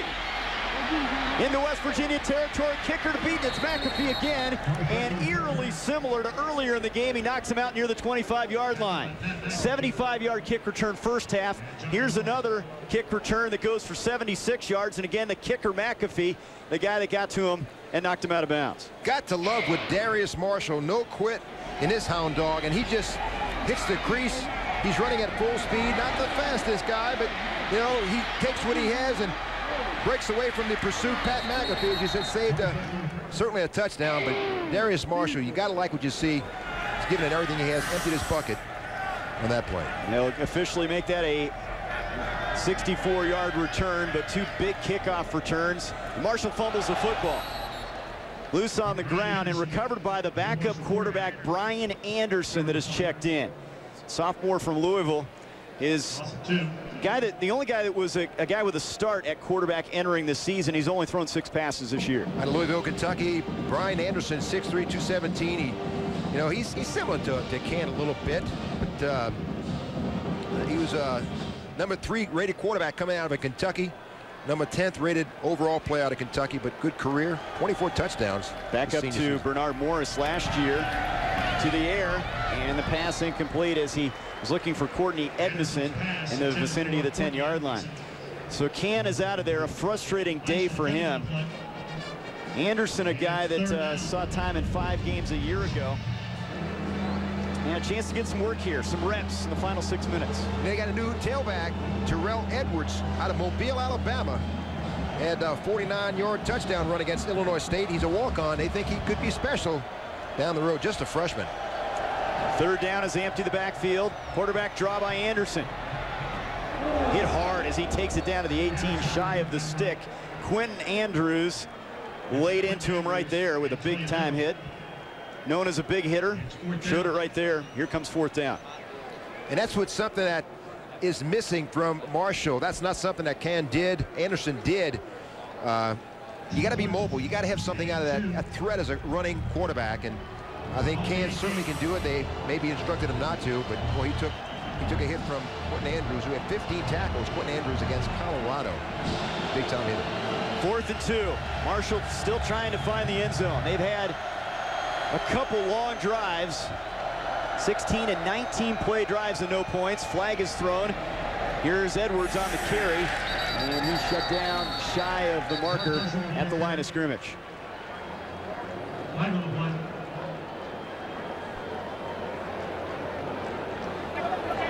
Legal formation on the offense. Only 6 players on the line of scrimmage. Penalties decline. First down, West Virginia. So West Virginia takes over on downs. Morty Ivy. Boy, have their linebackers been awesome today. Ivy, Williams, and Thomas, left to right, have made the plays, and they expect to make the plays. So the linemen have set them up pretty well. Haven't seen much of Laser, who played quite a bit in the absence of Reed Williams. A young player, should be good. But J.T. Thomas and Holmes, another guy played a little bit. Reed Williams, Ivy, Goldburn, another one. They have some of the best core of linebackers in this team than you'll see anywhere in the country. Well, this really has to give West Virginia a shot in the arm. You know, after a loss at East Carolina where they really dominated, lost that game 24-3. Heartbreaking overtime loss at Colorado. And I think it's safe to say they got a little swagger back here. Not all the way back, but it's a good start as they look down the rest of their schedule. Handoff to Mark Rogers, the freshman from Lawndale, California, for a short gain. But it's Big East play. Coming up next, Rutgers and Syracuse, and then you mentioned Auburn. That'll be a tough test for them. That'll be tough, and Auburn is a team that really needs a win, and we'll see what happens between now and then. But no easy games, and you can see what's happened against Florida, Ole Miss, Southern Cal on Thursday night. College football, not for the faint of heart. And it's going to want to be in a topsy-turvy kind of season, much like 2007. And I think this is fun. This is what a lot of people want to see. It's exciting. Here's Rogers on the carry and a big gain across the 30. Rogers upended at the 37-yard line. Rogers runs a 10.5 100 meters. He was clocked at that, 4th best in the entire state of California coming out of high school. He had 2,300 yards his senior season. He runs a lot like a Divine. You know, his style is very similar, makes his cuts at full speed. Not a big guy, 5'9", 185, but he's got a couple of touchdowns rushing this year, and they think he could certainly be special. And when he comes in, you really don't, there's not much of a drop-off. Well, they're glad to have him. He originally committed to Portland State out of high school, stayed home for a year, and that opened up the door to other schools, including West Virginia. And they offered him, and they're glad to have him. Nice guy behind the likes of Devine and Sanders. And he's hit this time, and he's dropped for a loss back at the 36-yard line. Ashton Hall, the junior strong safety, on the play. Hall, a guy that started 7 games a year ago, backing up Aaron Johnson this year. Well, Sammy Marone, the tight end, just pancaked the Marshall player. Wow. Yeah, there's been hitting going on. A lot of it we see out on the periphery, out in the open field, but down on the line of scrimmage, a lot of hitting as well. You'd expect it from these two rivals. Second down. Brown on the keeper. Open field running, and Brown has some room. Into Marshall territory. Brown to the 33, and he's upended right there. Tackle made from behind by Ahmed Shakur, the freshman cornerback, but he looked a little bit like Noel Devine in terms of ad-libbing his way through some trouble. You know, Kellen Harris, linebacker, had 2 shots at him and missed, whiffed on both opportunities. You know, he caught him coming and caught him going. And you see, watch, number 35, Jerry Brown's going one way. 35 misses him there. Now watch, he gets up and misses him a second time. That's got to be frustrating. He's a good runner.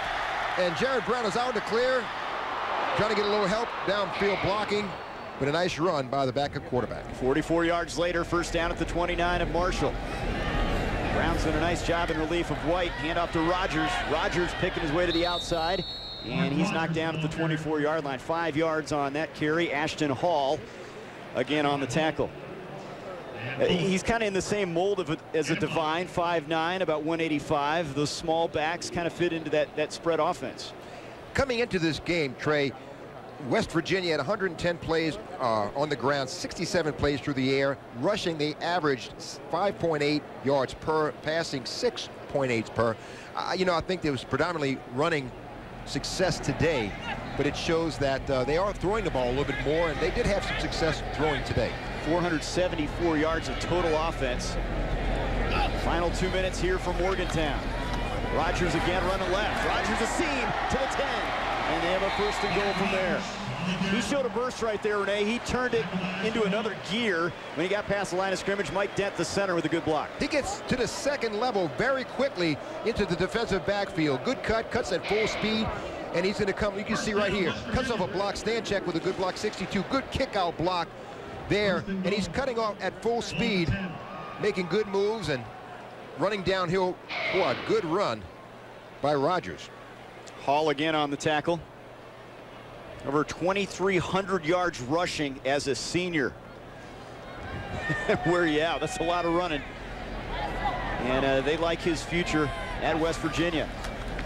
We get the carry here, slanting right and down to the 5-yard line. It'll be second and goal from that point as we near the 1 minute mark. For Marshall, it's been disappointing. It has to be, coming off a great win at Southern Miss. A reality check here against a good football team. But, you know, they pick up and they go back to, you know, what they have an opportunity to do. And, you know, next they play Cincinnati.